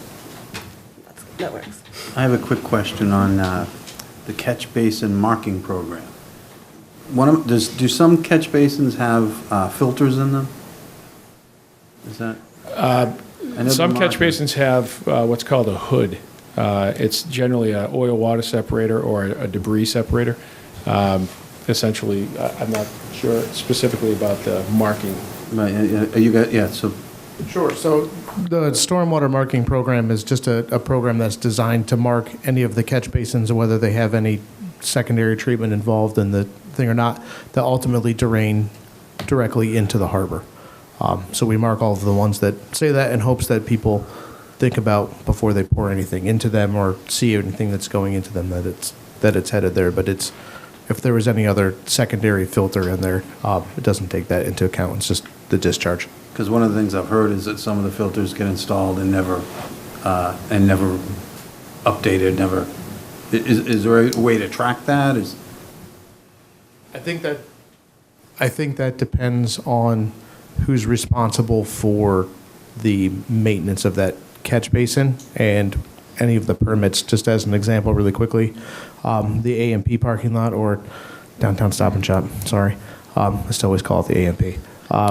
We all do. The parking lot that's down there, the Conservation Commission has an obligation under the Chapter 91 license to enforce the catch basins that are in that parking lot. And for the first time ever, we really kind of caught up with them in the last year. And now we get, every 3 months, we get reports from them with photos and visual inspections. And they change out their oil absorbent pillows that are in there, for lack of a better term, and they provide documentation and when they clean it out, if it needs cleaning. So there are some sites that do that, some that don't, but I think there's probably a pretty fair number of catch basins and other things that, whether public or private, probably need some cleaning. Yeah, and we would like to, I would like to see more people doing that. The yacht club has them too. Yeah, they have them too. Yeah, like, if they're providing that, that's a level of comfort to you guys, I would think. Yeah. Well, hopefully that is all coming. Okay. Just to add to that, Matt, in my experience, and we've had discussions with Andrew Vorse and his team as well, for private developments and even private residential developments that have homeowners associations. Generally, decisions that are coming out of planning these days would have if it's a privately maintained stormwater system, they would still have a operation and maintenance plan for long-term maintenance of that system with specific requirements from the engineer that are DEP recommended, or if they're proprietary, they would have some kind of manufacturer's recommendations for long-term maintenance. And it depends on whether or not those have teeth in them to allow for, if they are neglected and not maintained, if the municipality then has an easement or access rights to be able to maintain them and then back bill the association to come up with that. And are you guys examining that, whether they do We or are. don't? That's sort of one of these global topics that we're talking about. Because that's another one of those that we've talked about, and so it'd be great to get a handle. Is it really a problem or not, and how do we address it? Sure. David can quickly take us through the sewer items because they're fairly straightforward, I think. Great. I'm just going to touch a little bit on the drainage stuff. Starting tomorrow, we're teaming up with the DPW to begin a very aggressive smoke testing of a lot of storm drains around town. Particularly one of them we're going to start testing is down at the A&P. So you may start to hear a lot of noise of a lot of smoke in the areas coming up, but we're going to be doing a very aggressive program with Rob and his team starting this week. So you should see quite a flurry of activity. Surfside Wastewater Treatment Facility, we received DEP approval today. It was approved tonight for a contract, so that is underway. We have had some pre-construction bid meetings already, and some construction contractors come out for more review of the plan. C Street Pump Station, that has been awarded to Robert B. Auer. We had a pre-construction meeting on May 12th. Plans and specs are all being drawn up for approval for equipment ordering, and project's scheduled to start in September. One addition to that is that Wednesday night, June 14th at 5 p.m., we're having a neighborhood meeting for the yacht club, at the yacht club for the neighborhoods of the C Street Pump Station, just to bring everyone in to talk about it. Nantucket Harbor Shimo, we've had multiple public outreach meetings. We had a pre-bid meeting last week where we had 4 general contractors come out. We spent about 2.5 hours out in the field with them, driving them around the whole entire area, going over all the projects and the challenges that they're going to have. So that was a very successful, and the bids for that are also opening next week. So, and the Sconset Wastewater Treatment Facility evaluation, the scope and everything is being worked on and drawn up currently. So that's all I have as far as that goes. I just want to add to one quick thing to David. We had a Nantucket Harbor Shimo sewer meeting yesterday. We're meeting every couple of weeks about the project, various things. And as a sort of a side issue, what's come up is a real need in conjunction with DPW as well. Sort of overall master planning of the sewer system and the downstream issues. Yes, what we're doing as far with a lot of these plans is we're having to do a downstream capacity analysis of all the areas that are downstream of our projects. For example, Vesper Lane is one key example. Currently has an 8-inch sewer main in the street. When we were going to replace it, we were going to go with a 10-inch main. Because of our analysis, we're now going to be installing a 12-inch main in that street for future development and everything going forward. That might ultimately lead into some challenges on Surfside Road going down the line, which are all being worked out in all of our meetings that we're having here on a weekly basis now with a lot of meetings. One other thing that I didn't have on this list, and everyone knows, is the First Wave project, the sewer project that's going on. Well underway. Sewers are probably about 80% complete already. They're working on Allen's Lane this week. Unfortunately, they had a strike of a power main today, a power feeder, and cut power to the neighborhood for a few hours. Unmarked service that no one knew was there. That's been a real challenging project, but it's underway and progressing pretty good. So, Thank you, David. Mark? Thanks so much. All right, so I'll be quick with the water company. It's kind of fitting that we're last. Everything that they've talked about happens above us and has a direct effect on our groundwater. We are required to sample for hundreds of constituents every year by the EPA and DEP, and we do that and we'll continue to do that.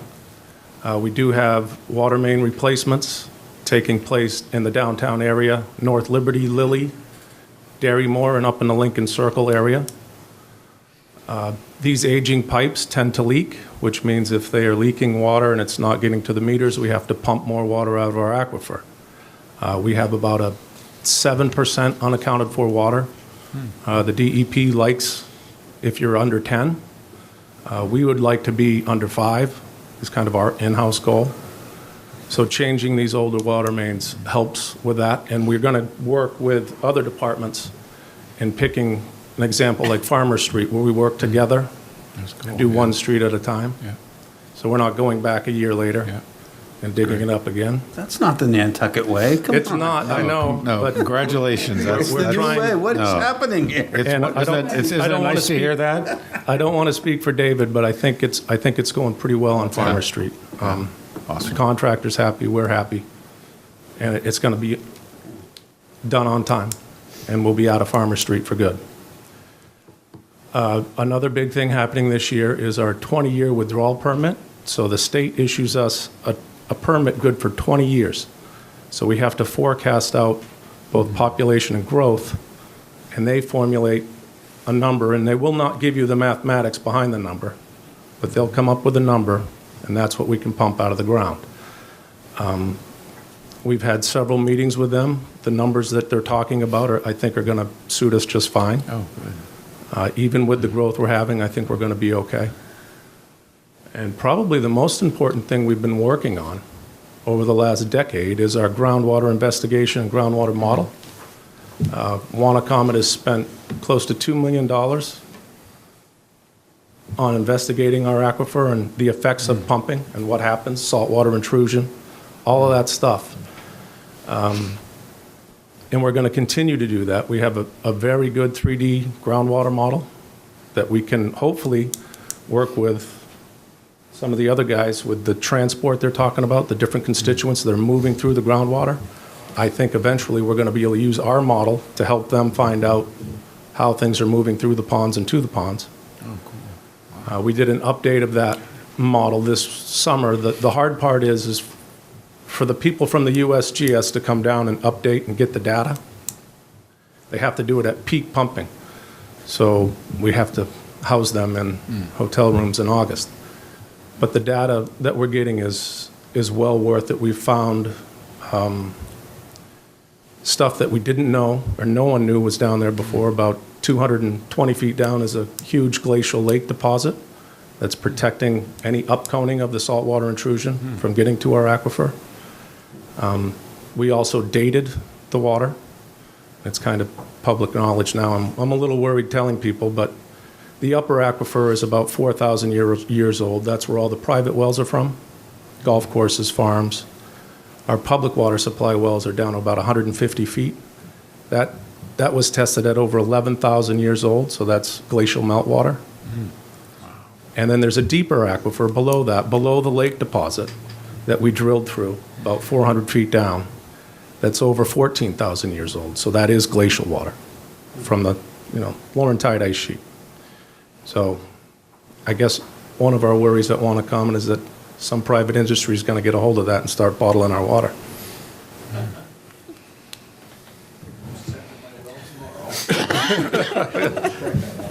I'm looking for investors, Bob. Oh, you're good. Yeah. Yeah, that's the best level. Great. Great, thank you. Thank you. Mark. Very impressive. The next item are just some other things that we've been working on. The first one is the Nantucket Water Quality Improvement Study. There were funds appropriated, as you will recall, at the 2017 annual town meeting. I've gotten some input from some Nantucket groups. Thank you all for providing that. Charlie, thank you. And what we've done so far, this needs some work. This is merely a, do you have it? It was attached, I think. This is just a draft outline for the scope of services for the study, and this is where I wanted to mention a couple of things. First off, in order to get this study, or the RFP for this proper, we really need a water quality engineer to help prepare the scope of services. So I'm in the process of trying to find somebody who wouldn't also bid on the study. And I've got a couple of names, but I need a few more. So that's just being worked on. We probably would also want them to help develop comparative criteria that's required in the RFP and maybe an analysis or review of the proposals as when received. So just listed here are some components to the study that I've kind of gleaned from Nantucket and some questions that came up during the sewer debate and from board comments. So I won't go through all of them, but they're listed here. Evaluating reports over a certain period of time. I wasn't sure what the board thought about that. I put 10 with a question mark. And then some other types of evaluation. One of the items that came up a few times was a peer review of the CWMP update specific to Nantucket, reviewing sources of pollutants, things like that, and then evaluating basically a range of options that might reduce or eliminate controllable pollutants, and those are all listed here. There's a couple of items asterisked that town staff does not think really need to be involved in a study because we think they are not, valid anyway or feasible going forward. But really what this all gets to is my understanding, I guess, and I would want to certainly be on the same page with the board about this, is that this was a study that was going to be done in advance of further consideration about sewering Nantucket. So when we're talking about who's going to bring it forward and when's it going to come back, my understanding is that we would do this first and then revisit it as a result of whatever comes out with the study. So I want to make sure we're on the same page with that. So we would like to get any comments that the board might have about this draft. It will come back to you when we have a final, and once we've engaged the water quality engineer to help, and certainly we can send it out to review once we have that also, but I don't know if you want to talk about this. What kind of time frame do you think we're looking at? Well, there are a lot of things going on right now, and this is probably, there's 25 to 30 priority ones pending at the moment. So hopefully sometime over the summer, before the end of July, say, mid-July-ish. Okay. Would you like to speak? Thank you, Madam Chair, members of the board. My name is Charles Stott, representing the Nantucket Residents Association. And I want to first thank the town manager for inviting the input of the three neighborhood associations out in Nantucket. And much of what we recommended is included in this draft scope of services. There are two items that staff is not recommending, opening Long Pond and electronically monitored tight tanks. And our preference would be to take an expansive view of this issue, look at all options. Now, these two items may be quickly eliminated for one reason or another, but we would prefer that we look at all options when we go down this road. Want to encourage, well, we would hope that the successful bidder is someone who is objective and impartial and not some entity with preconceived notions of what the appropriate solutions might be. But we're grateful for the opportunity to have this input and to continue to work with town officials on this important water quality preservation project.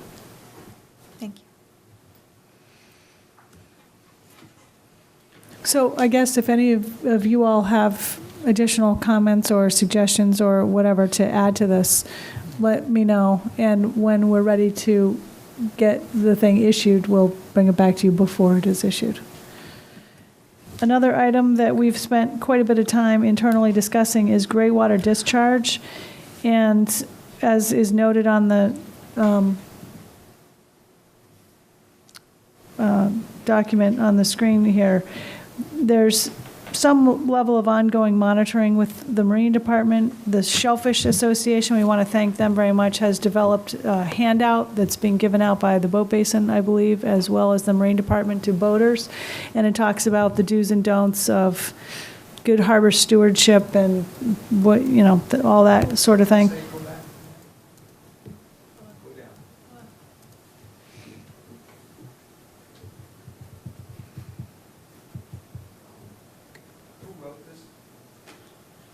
The Shellfish Association? I'm curious why you can't throw fish into the water. Never throw fish waste or newly shucked shells into the harbors. Did they even put any thought into this, or they just throw it on a piece of paper? I can't address that other than to say that I think they spent some time working on this for us, for our benefit, and we're good enough to develop it. And for the camera, there's a question from the audience about why it says never throw fish or fish waste or newly shucked shells into the harbor. Yeah, I'd like to know the reasoning behind that. I mean, I get all the other stuff, I really do.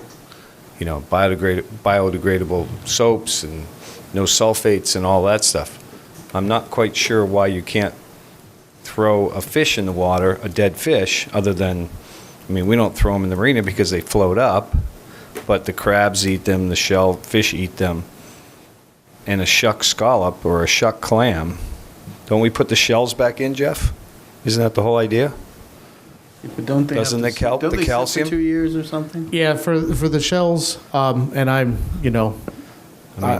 guilty as the next person of opening something on occasion and throwing it back in. But we do for shell recycling cure it for at least, we're required to do it for at least a year to make sure there's nothing that's still growing on it that we don't want to get big. Part of that with shells, though, that we collect from restaurants is those shells are sometimes coming from, as far as Japan and other spots we don't want stuff going over. Just, somebody digs coal hogs at First Point and shucks them and doesn't, you're supposed to take the shells home with you, or someone catches a couple bluefish at, I just don't get it.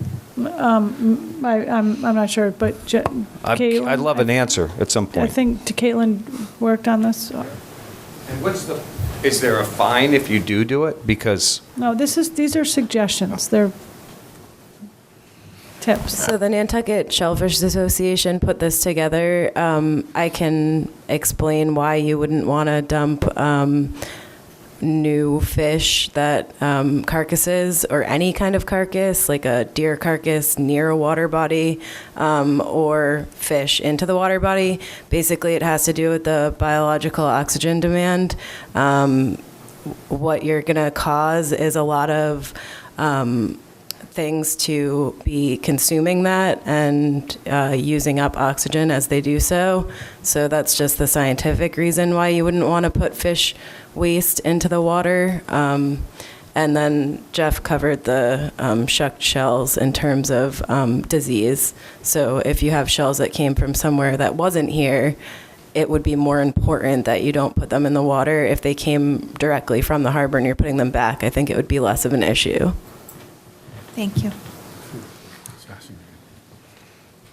As going along with the gray water discharge, we've also talked about ways in which to close our sort of information gap about if, where, and when gray water discharges are occurring. And if you need more on that, I'm sure staff could answer any questions. And Boat Basin is here as well. I think they've worked hard to get at this also. Okay. Sorry, Sheila. The water quality webpage. Were we going to get it up? Did we have time to? Erica, did we get the link to? We might not have gotten ourselves together to show it to you. We had thought we might be able to do that. In any event, take a look at it on the town website. We've spent a lot of time updating it and working on it, and it's continually being updated. Lastly, the 2009 Harbors Action Plan is something that we haven't had a whole lot of discussion at the staff level yet, but that's going to be something that we're going to start reviewing and seeing what's been done, what hasn't been done, what still needs to be done, that sort of thing. And I think that is it, unless the board has questions. Anybody? No. It's very thorough. Mr. DaCosta. The X-Board still does. The reason I came here tonight, I just wanted to give you guys an update on the jetties because it's not on this list, and I will tell you that the jetties project is complete. The contractor did a phenomenal job. The increased velocity in the harbor, from what I can gauge so far, is probably around 1.5 knots on average. The guys that are starting to set lobster pots on the jetties are having to almost double the amount of weight in the pots because of the amount of current through there. So I think we'll start to see an improvement in the harbor, hopefully by this summer, because of the increased velocity and flush out and out of the harbor. The other issue I had with this report was the Nantucket study. Please don't waste.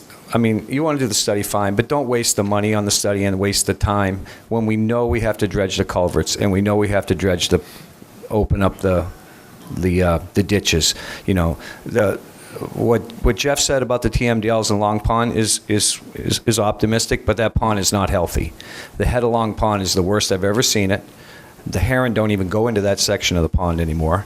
And the same thing with the Narrows. They've shrunk into the small area that they spawn in that pond now because of the water quality in the outside lying areas.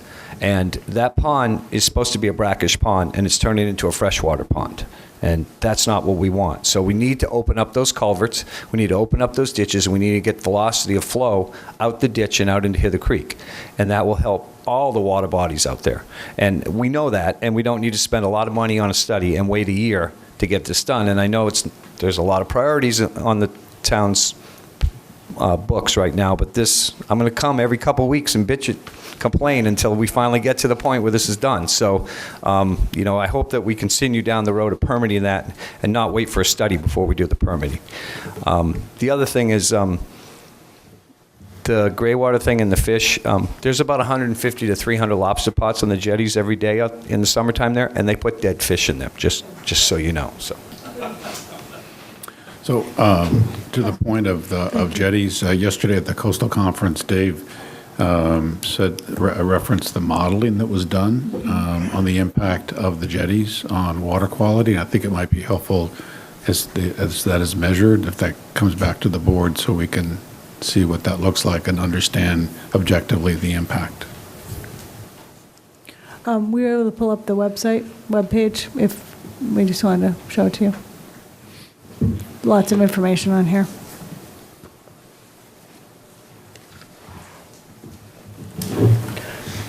The next item under Town Manager's report is a recommendation to schedule a hearing to modify the entertainment license of Nantucket Prime at 29 Broad Street. And this wasn't meant to be a discussion about the entertainment license itself, but rather to schedule the hearing for June 21st. Okay. Let's advertise it for June 21st. Do you need a motion? Yes. It's so moved. A second. Can I ask a question about this? All those in favor? Aye. Aye. Aye. So are you going to schedule hearings for everyone that has the TV that you can see from a public way? You have about 50 of them.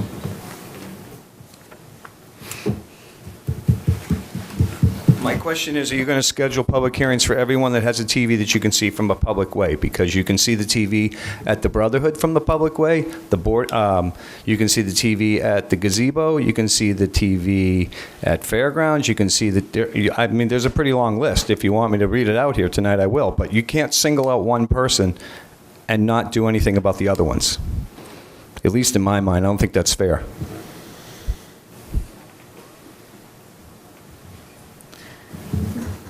We'll discuss it in further detail on the 21st. And hopefully we'll have all those in favor. Aye. Aye.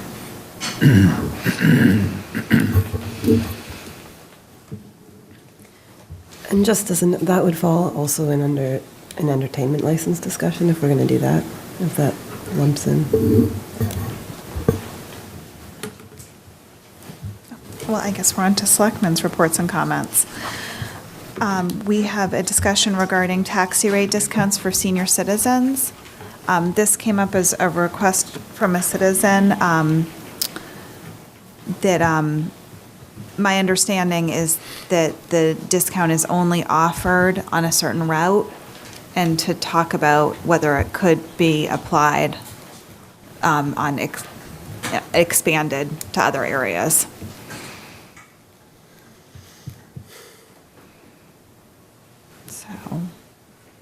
I don't know if there's any taxi drivers here to speak to this. Yes. Okay.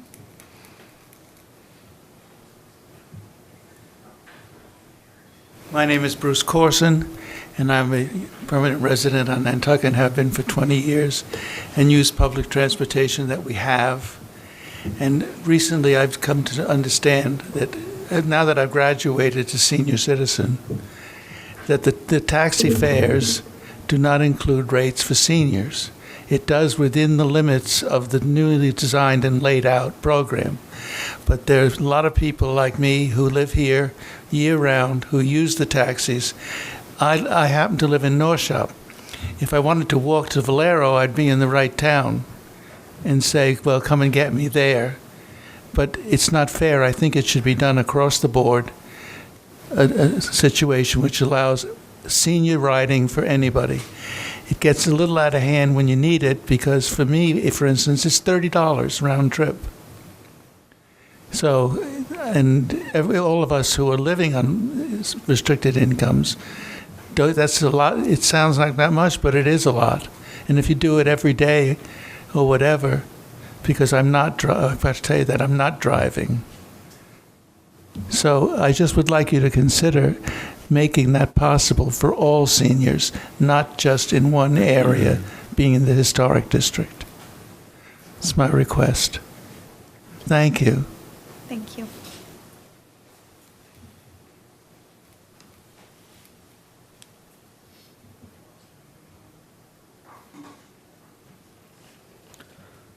I just want to point out that if the board does want to take some have to schedule action, a public we would, yeah. Yes. No, if anyone here wants to speak on this, but we would, to actually make a change, we would need to schedule a public hearing. Where would it be voted on?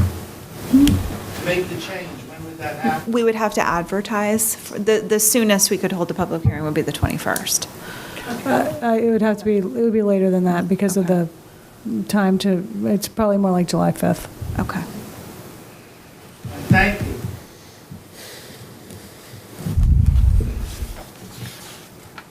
Do you want to take any more comment on that, or? Well, that's what I wasn't sure if anyone else wanted to speak No, who's he here. missed. Okay.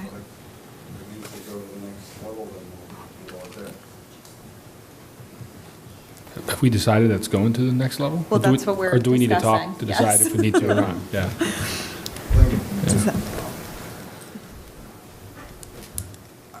I mean, I'm not really familiar with all the process, but William Flaherty, taxi driver. I'm not sure if it's just something that needs to go further through the Board of Selectmen or, another further discussion with the taxi association. And do we just open it up to the public and have everything go there? There's other means of transportation on this island aside from a taxi. We all know that. How do we adjust every single route to benefit everything that everybody wants? Not just whether it's the seniors or children under 18, not singling out anybody individually. So now we're going to have to revamp everything, whether it is an islander or a senior citizen. If they fly in on an airplane on a G4, why should they have a different rate? If they're going to go have dinner at the galley and spend absorbent amount of money, why should they be benefiting on a taxi ride? I'm not saying islanders or not, but there's got to be some clarity in that too. It does say that it's only offered to year-round residents. I mean, I'm not sure what proof exactly goes along with that, but that's how the rates are listed And right that's like now, I that said, it's when only it for goes to year-round that, residents. there's got to be a lot more discussion Yeah. to that, whether it's, something across the board where it's $2 off per fare, I don't know, but there's a lot of variables to it. Well, I think that's Yeah. what we would want input on and recommendations from the taxi association. I don't think it's an unfair Yeah, no, I'm not- request yeah, to talk about. Right, and I'm not saying everybody's rich that lives here on the island, but if you're going to go spend $500 at the galley, why should you get a discount? What is, I'd prefer to have maybe the taxi association mull over this, consider it. They may have some great ideas that, I certainly don't, and I don't know how quickly we need to do a public hearing, but I think maybe we could bring this back right now, the bus service is running. Unfortunately, we don't have that in the winter, which is when it probably becomes more of an issue for people. So maybe we could have you as an association, if you can organize, I know it's the busiest time of year, give us some thoughts, and we could schedule this for later in the season. Does that make sense? Maybe I'm not seeing it. What is the rate? What is the discount? It's only on the in-town place, which, unfortunately, these days, not a ton of year-round residents live downtown.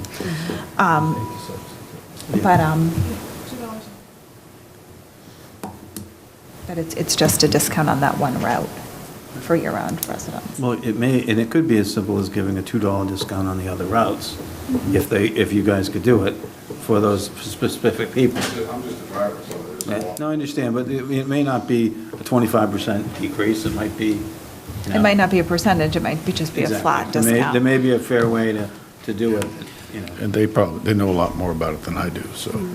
And I know also in my discussions with Mr. Corson repeatedly, his biggest concern, I think, was the off-season too, because there are such limited availabilities of how to get around. Yeah. We do have your island ride, but that's only Monday through Friday, 8 to 4, and the NRT only runs seasonally. So there, for the elderly population, which is increasing in size.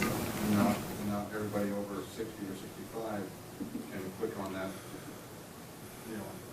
big company that nobody likes here on this island.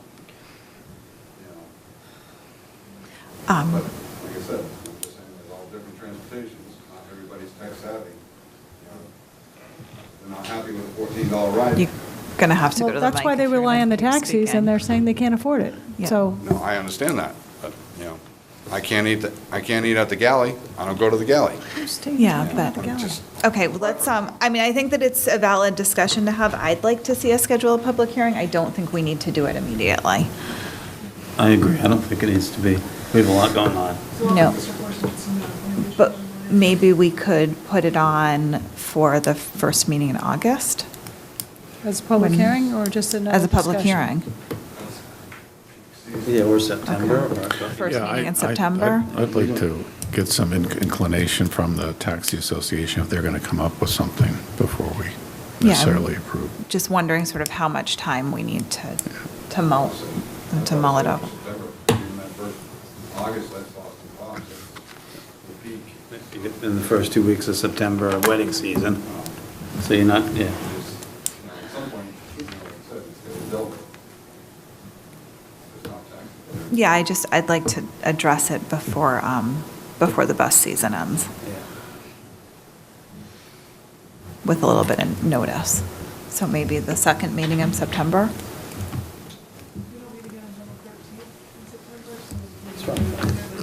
I think the 13th would be reasonable. And it's on a Wednesday, so it's not, it's not on the weekend. Mhm.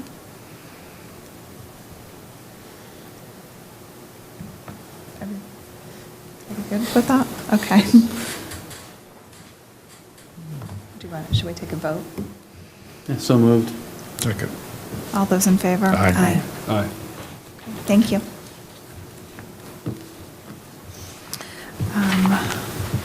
And then we need a discussion regarding the Candle Street taxi stand extension dates.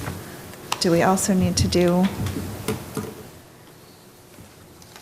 we need to do a public hearing on that? No, this is policy. Okay, so we just need to make this official from what we did before. I think before you just did to the Memorial Day situation, but we didn't get to the, was there going to be an extension on the other end? Until Stroll, right?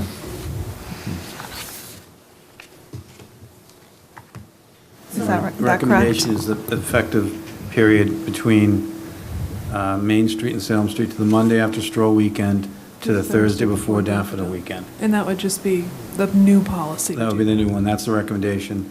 And make the taxi stand in front of 16 Straight Wharf a year-round taxi stand. That's the recommendation. I think we have a comment. Comment? Just come to the mic. Good evening, Ken Churgeon, All Point Taxi. I think before you change the dates, I think the taxi association will be coming to you to make that year-round again. With where the boats are now, that's the hub to come to and from Nantucket. There's plenty of parking in the winter. That taxi stand was always year-round. It was just changed in the last few years for whatever reason. The taxi association asked for this, though. So now they're asking for something. Candle Street has been closed to the taxis from after Stroll to April since I've been on the board. I started it 6 years ago. And now you're all trying to change it because I'm gone. As far as the Straight Wharf spaces go, once the summer season's over and winter comes, the taxis don't park in those 4 spaces. They park on the damn yellow line in front of the space, and then there's no space for me to pick up my son when he gets off the boat because the taxis have all the other spaces and I can't park in the taxi stand.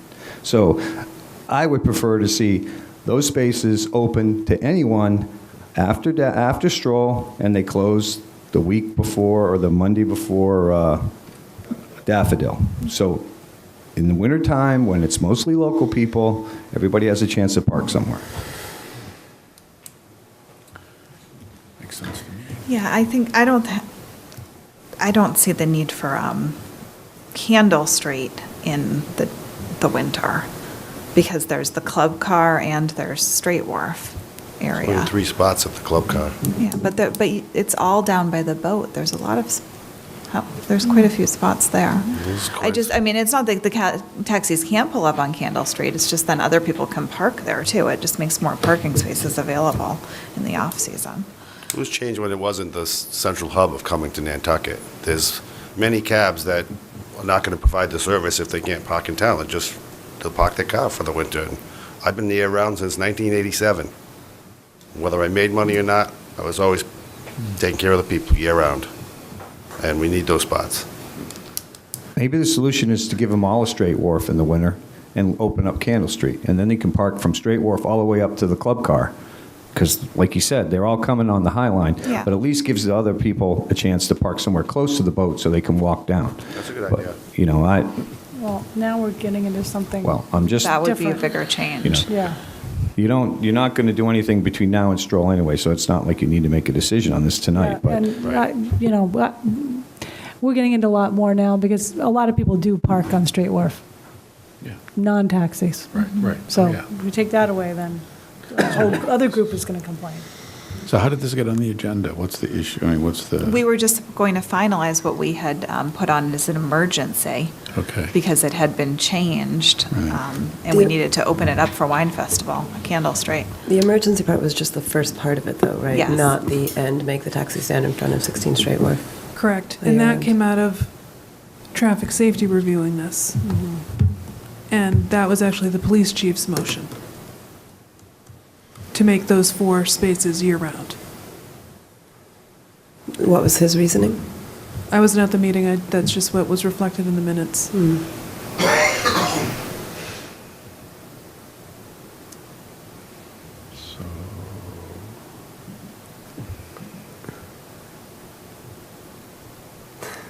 So do we, I mean, the first one, the first part of it, we changed this year, we're just going to change it every year.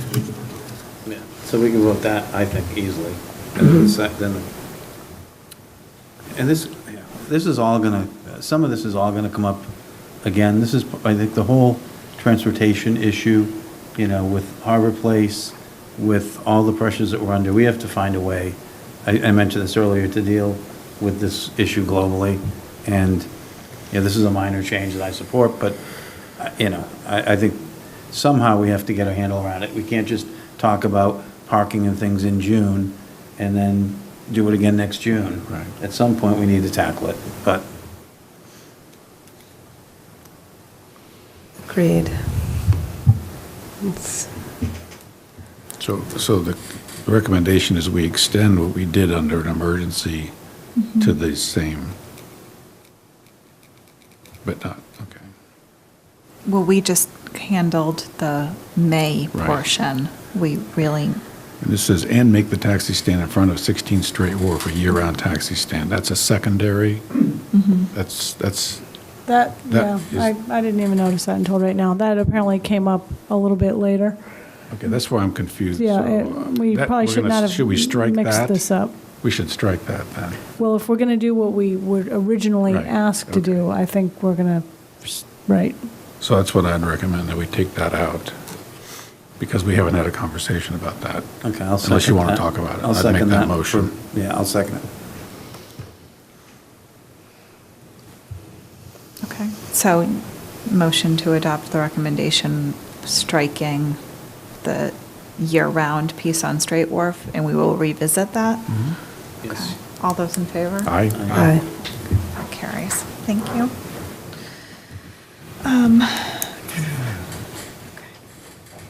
Update on Board of Selectmen strategic plan retreat.